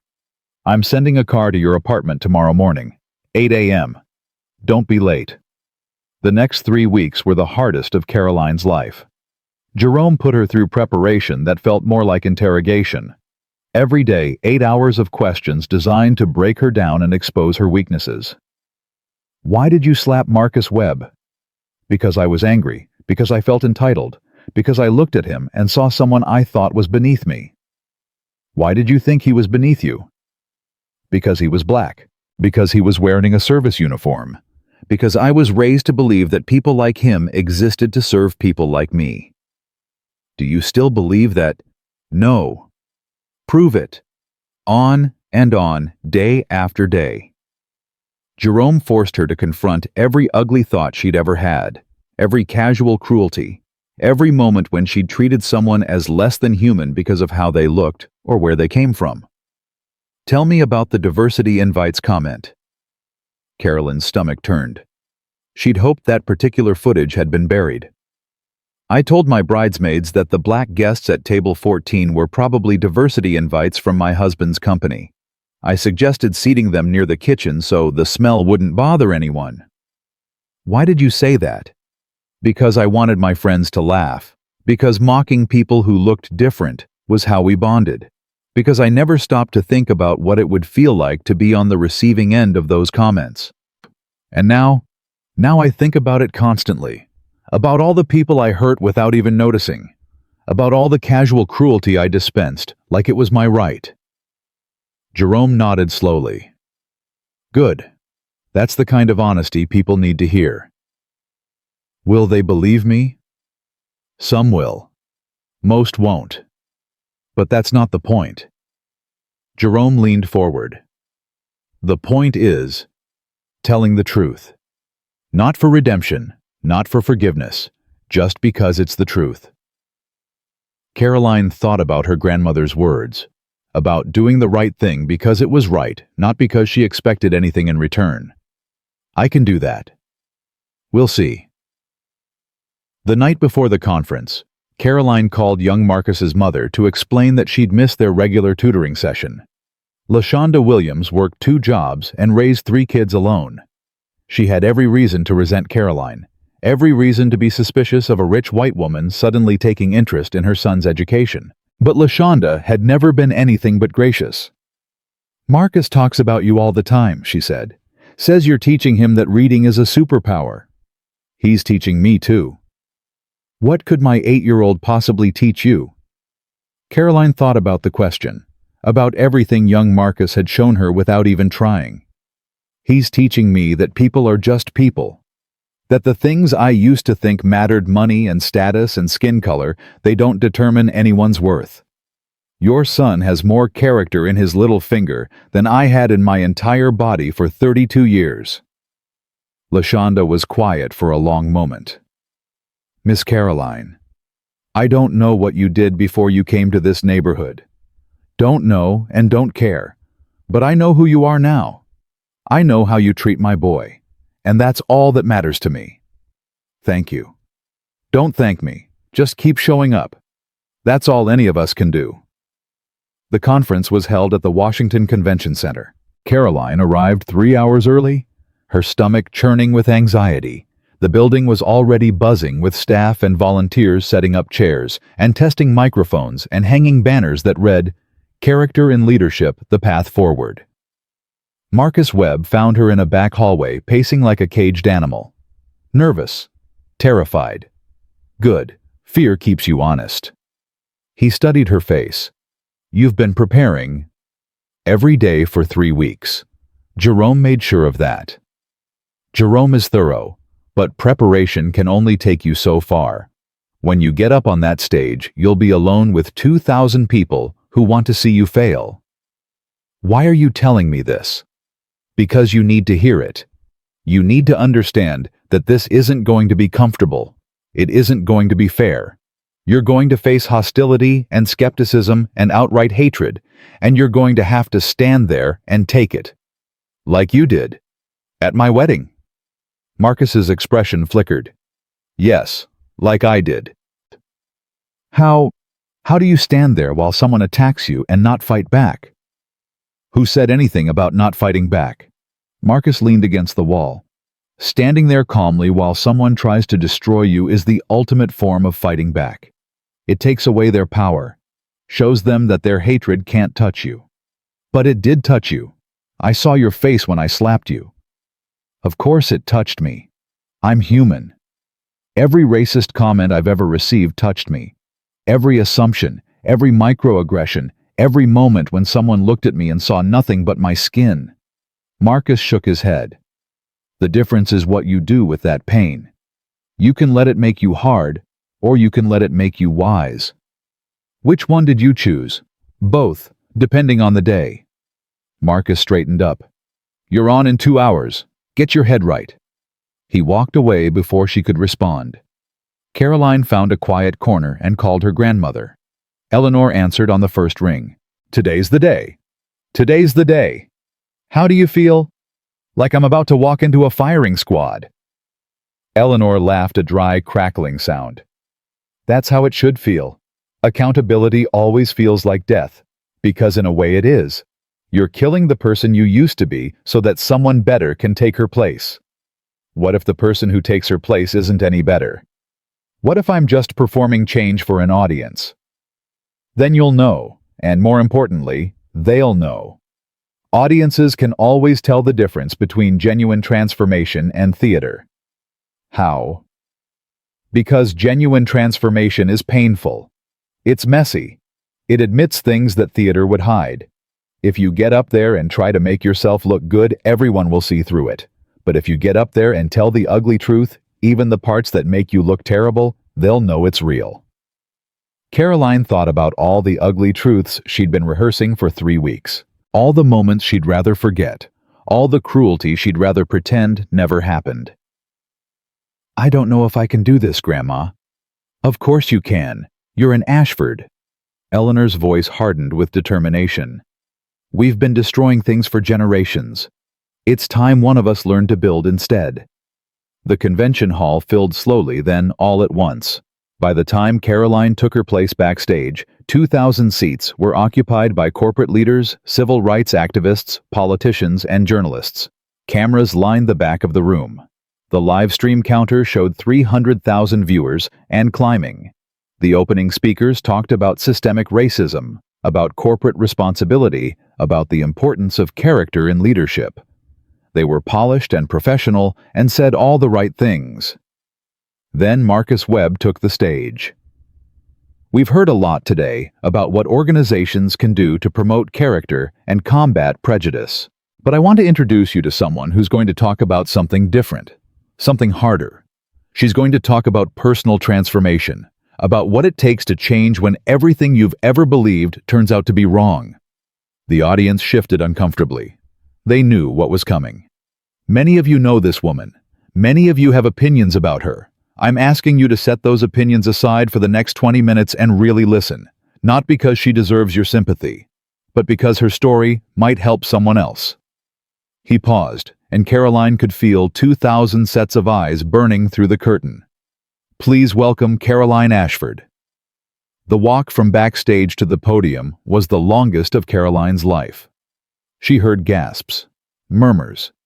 Someone actually booed. The live stream chat was probably exploding with outrage. But she kept walking. She reached the podium and looked out at the sea of faces. Some curious, some hostile, most skeptical. She took a breath and began. My name is Caroline Ashford.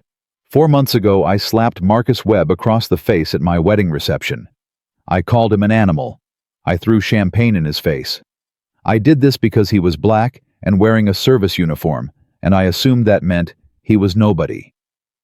The room was silent. I could tell you that I was raised this way, that my family taught me to see certain people as less than human, that I was surrounded by prejudice so constant and pervasive that I didn't even recognize it as prejudice.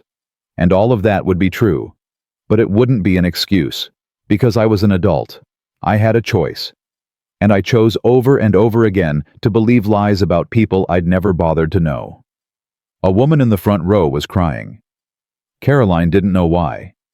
I'm not here to ask for forgiveness. I don't deserve it. What I did to Marcus Webb can't be undone.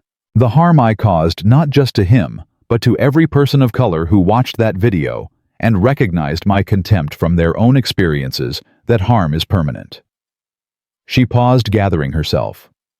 I'm here because Marcus Webb gave me a chance I don't deserve. He invited me to speak today, not because he's forgiven me, but because he believes that people can change. And I want to tell you about what changing actually looks like, not the movie version where the racist has a sudden epiphany and becomes a hero, the real version where change is slow and painful, and you're never sure if you're actually becoming better or just better at hiding who you really are. The room was absolutely still. For the past 2 months, I've been volunteering at a community center in Southeast DC. I tutor an 8-year-old boy named Marcus. He wants to be a superhero when he grows up. He has no idea that the woman teaching him to read is the same woman who attacked a man who shares his name. Caroline's voice cracked. When I first started volunteering, I thought I was doing it for redemption. I thought if I spent enough time helping those people, I could somehow balance the scales. Cancel out my racism with enough good deeds. She shook her head. But that's not how it works. Redemption isn't a transaction. You can't buy your way out of hatred with volunteer hours. All you can do is show up day after day and try to see people as they actually are, instead of what your prejudice tells you they should be. Young Marcus taught me that, not through anything he said, but through who he is. A brilliant, curious, hopeful child who dreams of saving the world. A child who, if I'd met him before my transformation, I would have looked right through, dismissed as someone else's problem, ignored because his skin and his zip code told me he didn't matter. Caroline wiped her eyes. I don't know if I've really changed. I catch myself thinking ugly thoughts sometimes. Assumptions.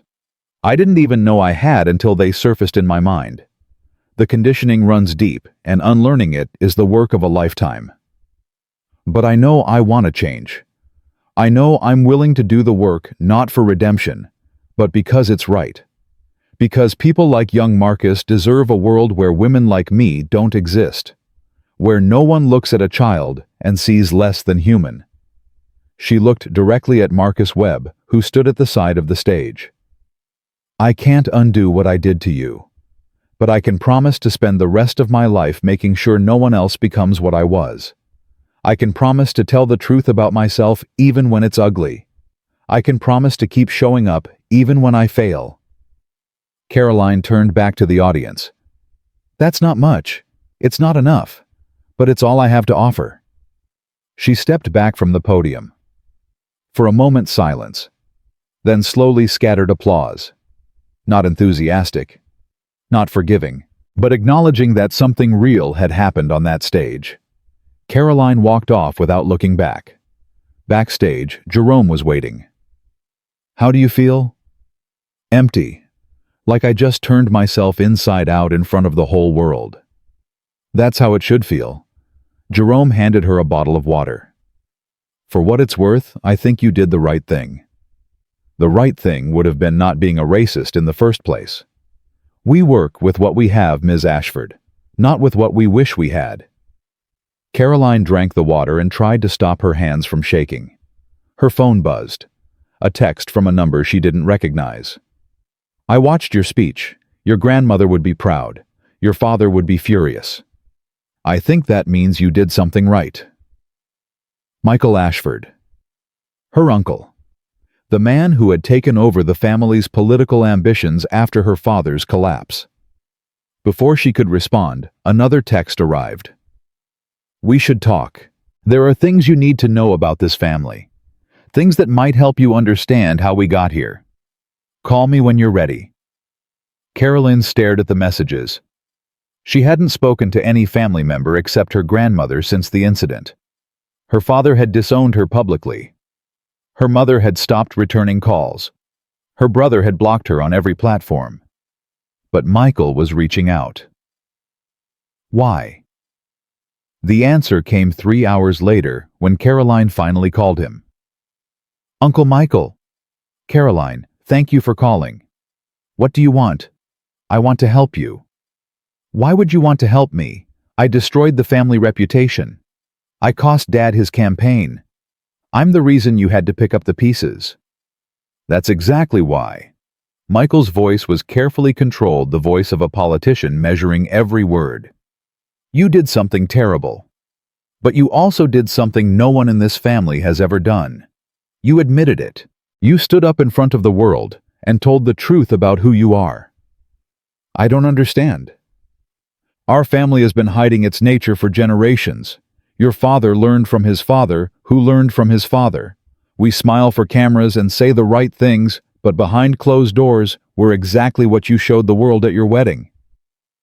I know. That's why I did what I did today, to break the cycle. And that's why I want to help you. Michael paused. I'm running for President, Caroline. You know that. But I'm not running to continue what your father started. I'm running because I think I can actually change things. Caroline laughed bitterly.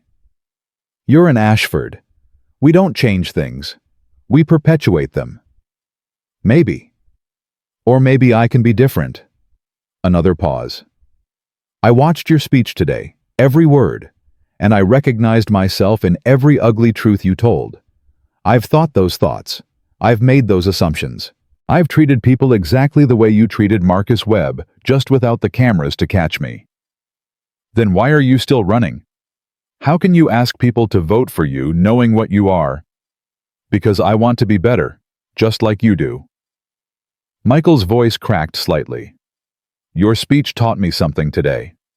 It taught me that admission is the first step, that hiding from who we are only makes us worse. What are you saying? I'm saying I want to hire you, as a consultant, to help me understand my own blind spots, to call me out when I say or do something racist without realizing it, to keep me honest in a way that no one in this family has ever been kept honest. Caroline was silent for a long moment. The press will destroy you. They'll say you're using me to rehabilitate my image. They'll say it's a political stunt. Probably. But I don't care what the press says.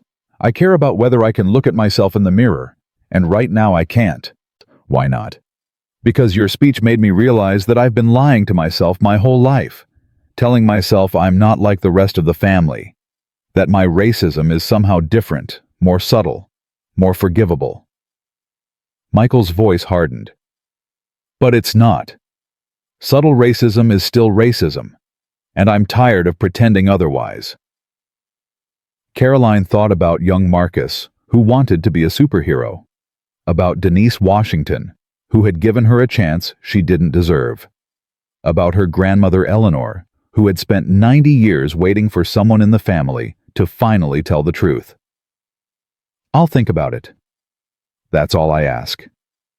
She hung up and sat in the empty backstage area, processing everything that had happened in the past few hours. Her phone buzzed again. This time it was Denise. I watched your speech.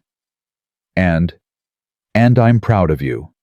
Not proud of what you did, but proud of who you're trying to become. Denise's voice softened. Young Marcus asked about you today. Wanted to know when you're coming back. Tell him Thursday, same as always. He'll like that. He's almost finished with chapter 5. Says he wants to be reading chapter books by Christmas. He will be. He's brilliant. I know he is.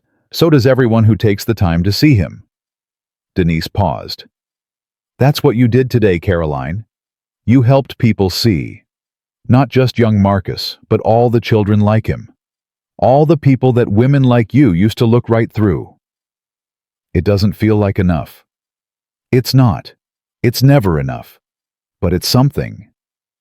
Denise's voice carried the weight of a woman who had fought for scraps her entire life. "Now get some rest. You have tutoring Thursday, and I expect you there on time." The line went dead.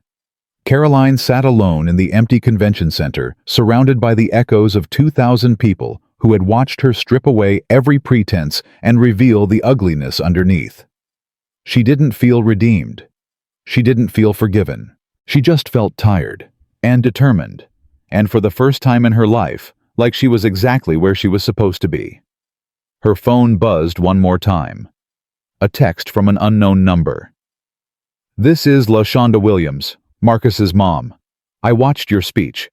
I didn't know about all that stuff before, but I know who you are now. And that's the person I want teaching my son. See you Thursday." Caroline read the message 3 times. Then she started crying. Not tears of self-pity or guilt or fear. Tears of something she hadn't felt in years. Hope. She had a long way to go. Years of work ahead of her. Thousands of ugly truths still to confront.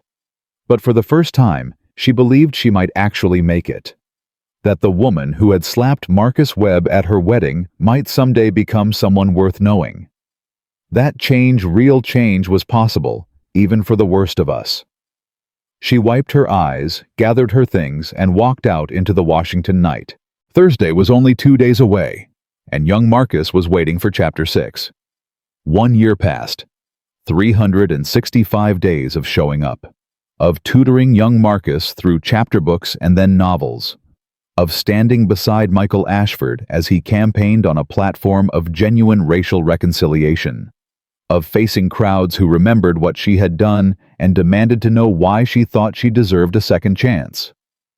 Caroline never had a good answer for that question. She didn't deserve a second chance. She knew that. Everyone knew that. But she took it anyway because the alternative was to hide forever, and hiding helped no one. On the anniversary of the slap heard around the world, Caroline stood outside the Anacostia Community Center watching young Marcus run toward his mother's car. He was 9 now, reading at a 6th grade level, talking about becoming an engineer instead of a superhero, because as he explained to Caroline, engineers build real things that help real people. "Miss Caroline." He waved through the car window as LaShonda pulled away. "See you Monday." "See you Monday, Marcus." She watched the car disappear around the corner and felt the familiar ache of loving someone else's child. Over the past year, Marcus had become the closest thing to family she had left. Her father still refused to speak to her. Her mother sent occasional texts, carefully neutral, revealing nothing. Her brother had moved to London to escape the family shame. Only her grandmother Eleanor remained constant. Weekly phone calls that kept Caroline grounded when the world seemed determined to remind her of who she used to be. "You're thinking too hard." Caroline turned to find Denise Washington standing behind her arms, crossed expression unreadable. "How can you tell?" "You get this look, like you're carrying the weight of the world on your shoulders." Denise walked over to stand beside her. 1 year today." "I know. How does it feel?" "Like it was yesterday, like it was a lifetime ago." Caroline shook her head. "Some days I wake up and forget who I used to be. And then I see something online, some clip from the wedding, and it all comes rushing back." "That's how it should be. The day you forget completely is the day you stop growing." "Is that wisdom or punishment?" "Both." Denise's expression softened slightly. "You've done good work this year, Caroline. Real work. Not the kind that makes headlines or wins awards. The kind that actually matters. It doesn't feel like enough. It never will. That's the curse of people who've done real harm. You'll spend the rest of your life trying to balance scales that can never be balanced." Denise put a hand on Caroline's shoulder. "But you keep trying anyway. That's the point." Caroline's phone buzzed. A text from Jerome Williams. "Mr. Webb would like to meet with you. Tomorrow, 10 a.m., San Francisco." She stared at the message, her heart suddenly racing. In the past year, she had seen Marcus Webb exactly 3 times. Once at the conference where she gave her speech. Once at a foundation event where they exchanged polite nods across a crowded room.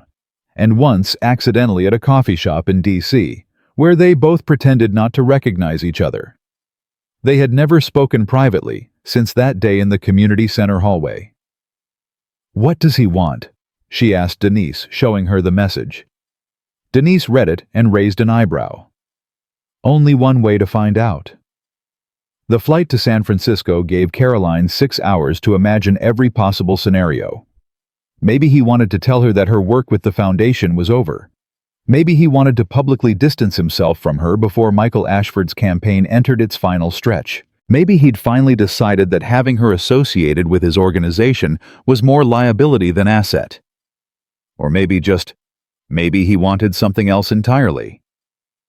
She arrived at Webb Industries headquarters at 9:45 a.m., 15 minutes early, her stomach churning with anxiety. The receptionist recognized her immediately. Caroline saw the flash of recognition, the slight tightening of the lips. But the woman's professionalism was flawless. "Ms. Ashford, Mr. Webb is expecting you. Please follow me." They walked through corridors lined with photographs of Webb Industries' history. Marcus Webb shaking hands with presidents. Ribbon-cutting ceremonies at community centers. Groups of smiling employees from every background imaginable. A visual reminder of everything Marcus had built. Everything Caroline's family had spent generations trying to prevent people like him from achieving.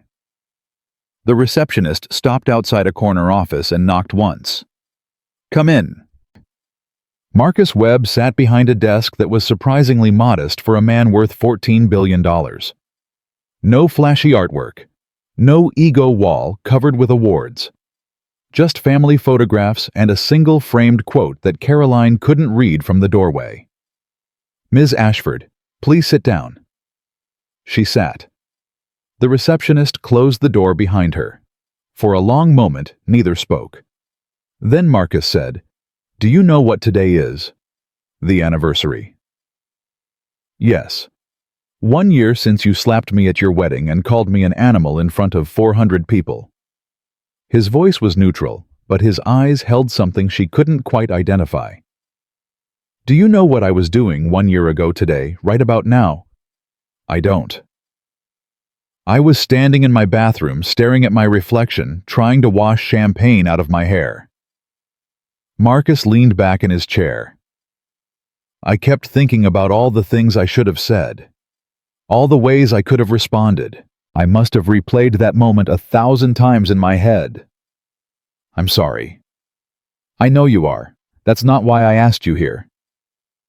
Marcus stood and walked to the window. "I asked you here because I've been watching you this year. Watching what you've done. How you've handled yourself. And I'm impressed." He turned to face her. "Not by your speeches or your media appearances or your work with my uncle's campaign. I'm impressed by the stuff nobody sees. The 6 a.m. tutoring sessions when Marcus had a test the next day. The nights you stayed late at the community center, helping Denise organize events.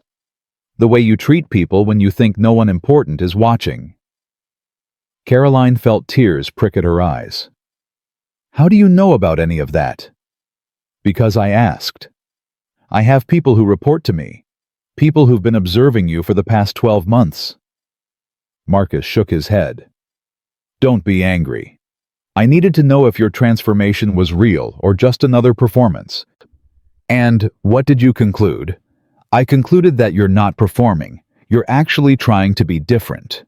Marcus returned to his chair. "Which brings me to why you're here." He slid a folder across the desk. Caroline opened it and found a formal job offer inside.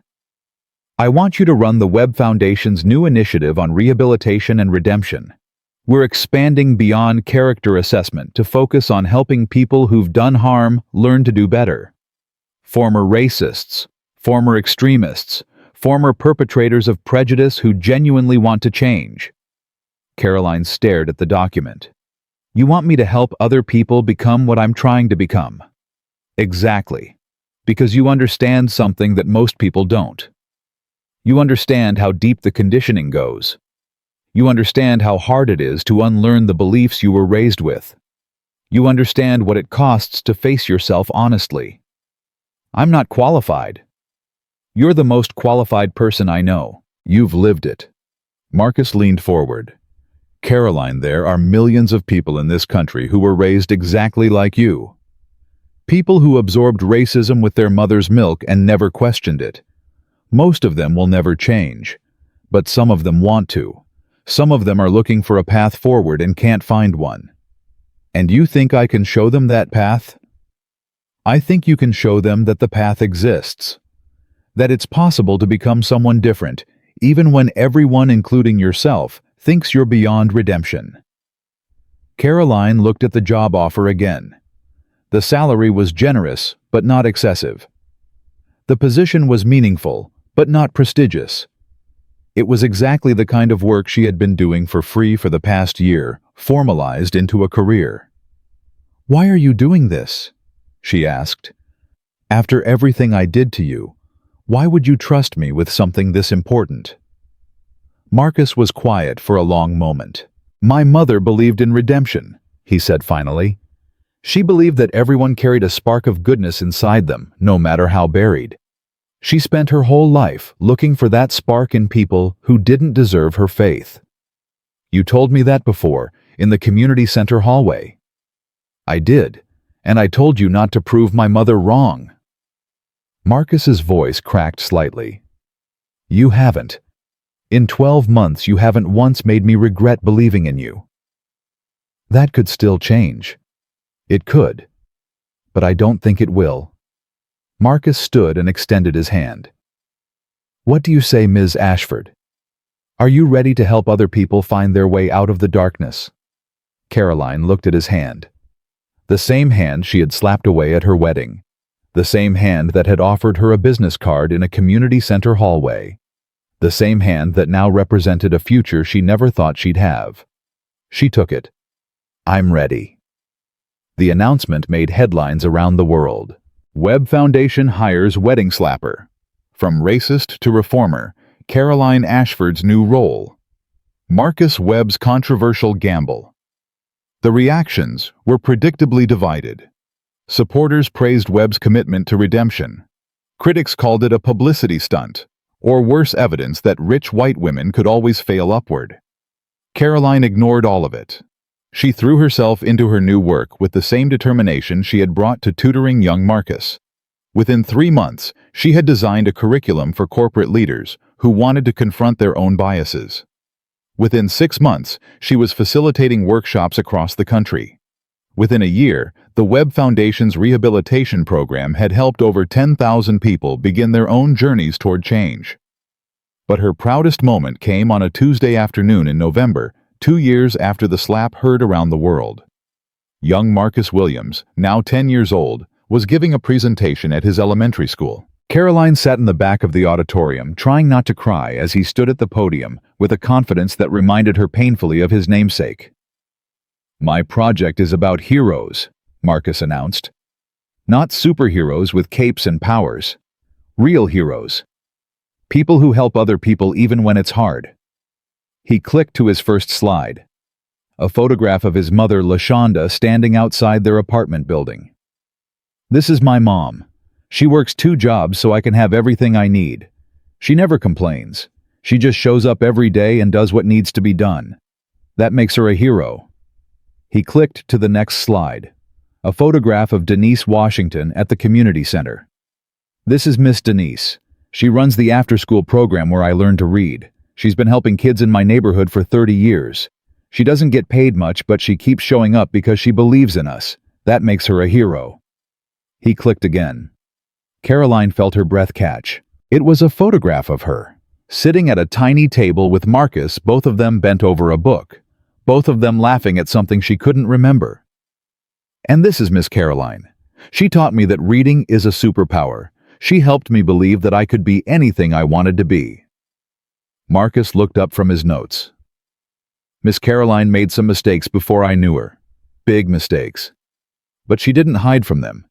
She admitted what she did wrong and spent every day trying to be better." The auditorium was silent.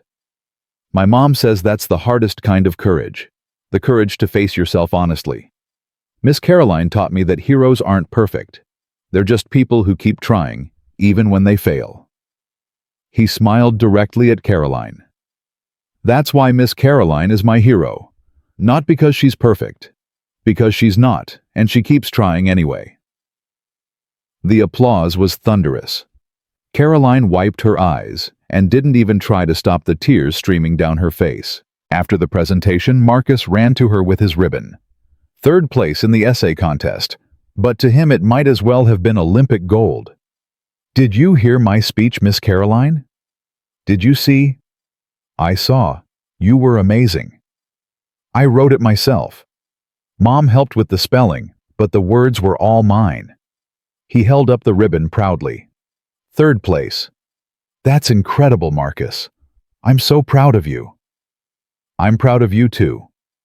He looked at her with the pure, uncomplicated love that only children can offer. You're really brave, Miss Caroline.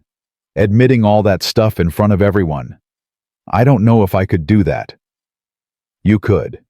You're the bravest person I know. Nuh-uh. You are. LaShonda appeared behind her son, placing a hand on his shoulder. Time to go, baby. Miss Caroline probably has things to do. Actually, I don't. Caroline looked at LaShonda. Could I take you both to dinner to celebrate Marcus's achievement? LaShonda studied her for a moment. In 2 years, they had developed a careful friendship built on mutual respect rather than shared background. LaShonda had never asked about Caroline's past. Caroline had never pretended her present erased it. That sounds nice. Marcus has been wanting to try that new pizza place on Georgia Avenue. Pizza it is. They walked out of the school together, Marcus between them, chattering about his presentation and his ribbon and his plans for the next essay contest. Caroline listened to every word, marveling at how much this child had taught her without even trying. 3 years ago, she would have walked past someone like Marcus without a second glance. Would have dismissed him as someone else's problem. Someone who didn't matter. Someone whose dreams were irrelevant because of where he came from. Now, he was her hero. The irony would have been too much to bear if it hadn't felt so perfectly right. That night, after dinner and dessert, and a long conversation about Marcus's plans to become an engineer, Caroline called her grandmother. Eleanor was 93 now, her voice thinner, but her mind still sharp. I heard about the presentation, Eleanor said. LaShonda called me. LaShonda calls you every Sunday. We've become quite close. Eleanor laughed. Don't look so surprised. Just because I'm stuck in this nursing home doesn't mean I've stopped living. Grandma, you never stop surprising me. Good. Surprises keep us young. Eleanor paused. How did it feel? Being called a hero by a 10-year-old. Terrifying. Humbling. Like I don't deserve it. You don't. None of us do. Eleanor's voice softened. But he sees something in you that's real, Caroline. Children are better at seeing truth than adults. They haven't learned yet how to lie to themselves.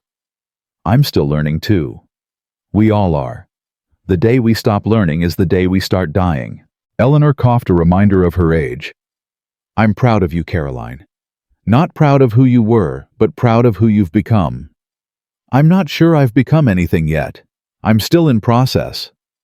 Aren't we all? Eleanor laughed again. I'm 93 years old, and I'm still in process. Still learning things about myself I never knew. Still trying to be better than I was yesterday. How do you keep going? After everything you've seen. Everything our family has done. Eleanor was quiet for a long moment. Hope, she said finally. Not the foolish hope that everything will work out perfectly. The stubborn hope that keeps you trying even when the odds are against you. The hope that says maybe, just maybe, the next generation will be better than the last. Do you believe that? Do you really believe things are getting better? I believe you're getting better. I believe young Marcus is growing up to be better than anyone in our family ever was. I believe that change is possible even when it seems impossible. Eleanor paused. That's enough for me. I love you, Grandma. I love you too, child. Now get some sleep. You have work to do tomorrow." The line went dead. Caroline sat in her small apartment surrounded by books about psychology and rehabilitation, and the long, difficult process of becoming someone new. 3 years ago, she had everything society told her to value: wealth, status, a powerful family name, a wedding that cost more than most people's houses. Now she had a studio apartment, a modest salary, and a job that would never make her famous or rich. And she had never been happier. Because she finally understood something that had eluded her for 35 years. Happiness doesn't come from what you have. It comes from who you are. And who you are isn't determined by your past. It's determined by what you do next. The next morning, Caroline arrived at the Webb Foundation offices early. She had a workshop to prepare a dozen emails to answer and a meeting with Marcus Webb to discuss expanding the rehabilitation program to 3 new cities. But first, she stopped at the wall of photographs that lined the main hallway. They had added a new section over the past year. Stories of transformation. Photographs and testimonials from people who had participated in Caroline's program. Former racists who had confronted their prejudices. Former extremists who had renounced their ideologies. Former perpetrators of harm who were now working to heal the damage they had caused. Each story was different. Each journey was unique. But they all shared something in common. They had all faced the hardest truth there is, that they were not the people they wanted to be. And they had all chosen to do the painful, unglamorous work of becoming someone better. Caroline added a new photograph to the wall. A young white man named Tyler, who had spent 5 years in a white supremacist organization before finding his way to the Webb Foundation. His story wasn't as public as Caroline's, but it was just as real. Starting to look like a movement. Marcus Webb's voice came from behind her. Caroline turned to find him studying the wall with something like pride. "It is a movement. You just happened to start it." "I didn't start anything. You did." Marcus nodded at the photographs. "Every one of these people found their way here because of you. Because you showed them that change was possible." "I just told my story. They did the hard work themselves." "Don't diminish what you've done." Marcus's voice was firm. 3 years ago, you were the most hated woman in America. Now you're helping thousands of people become better versions of themselves. That matters. Does it make up for what I did? No. Nothing will ever make up for what you did. That's not how this works. Marcus put a hand on her shoulder. "But you're not trying to make up for it anymore, are you? You're just trying to do good. For its own sake."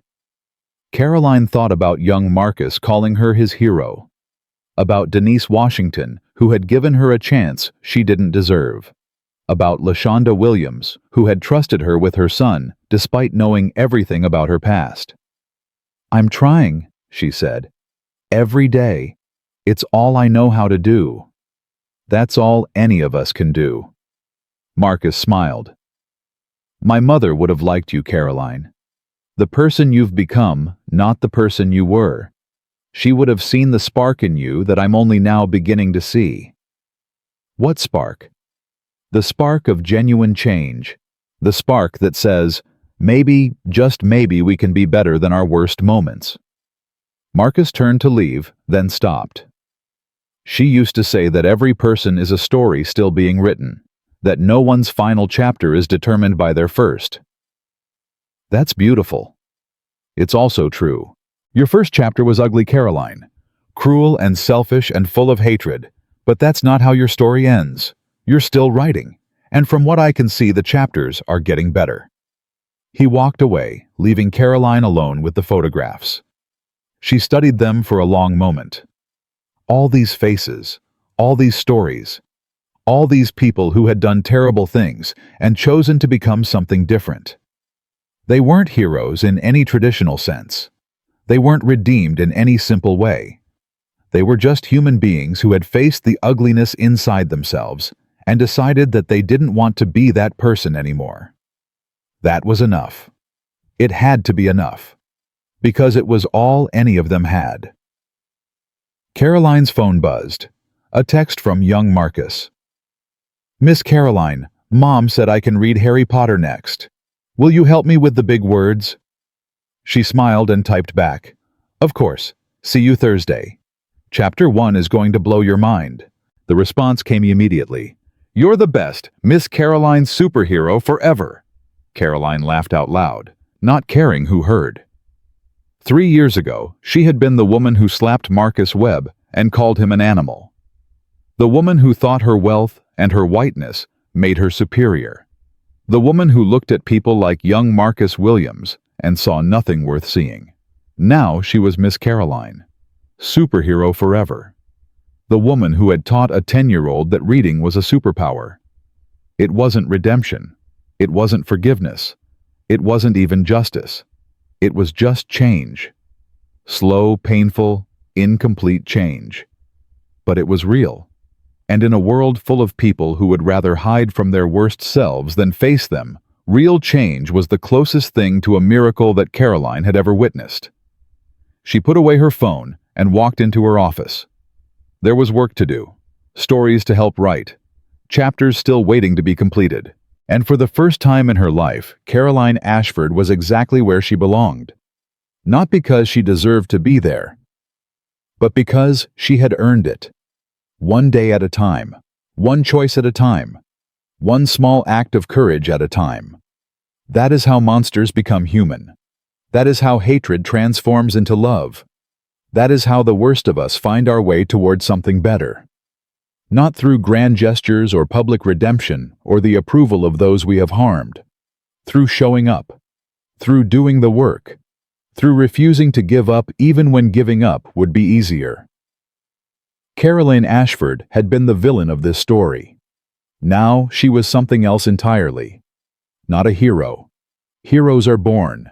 A person who chose to change and kept choosing every single day for the rest of her life. That choice is available to everyone. The question is whether we have the courage to make it.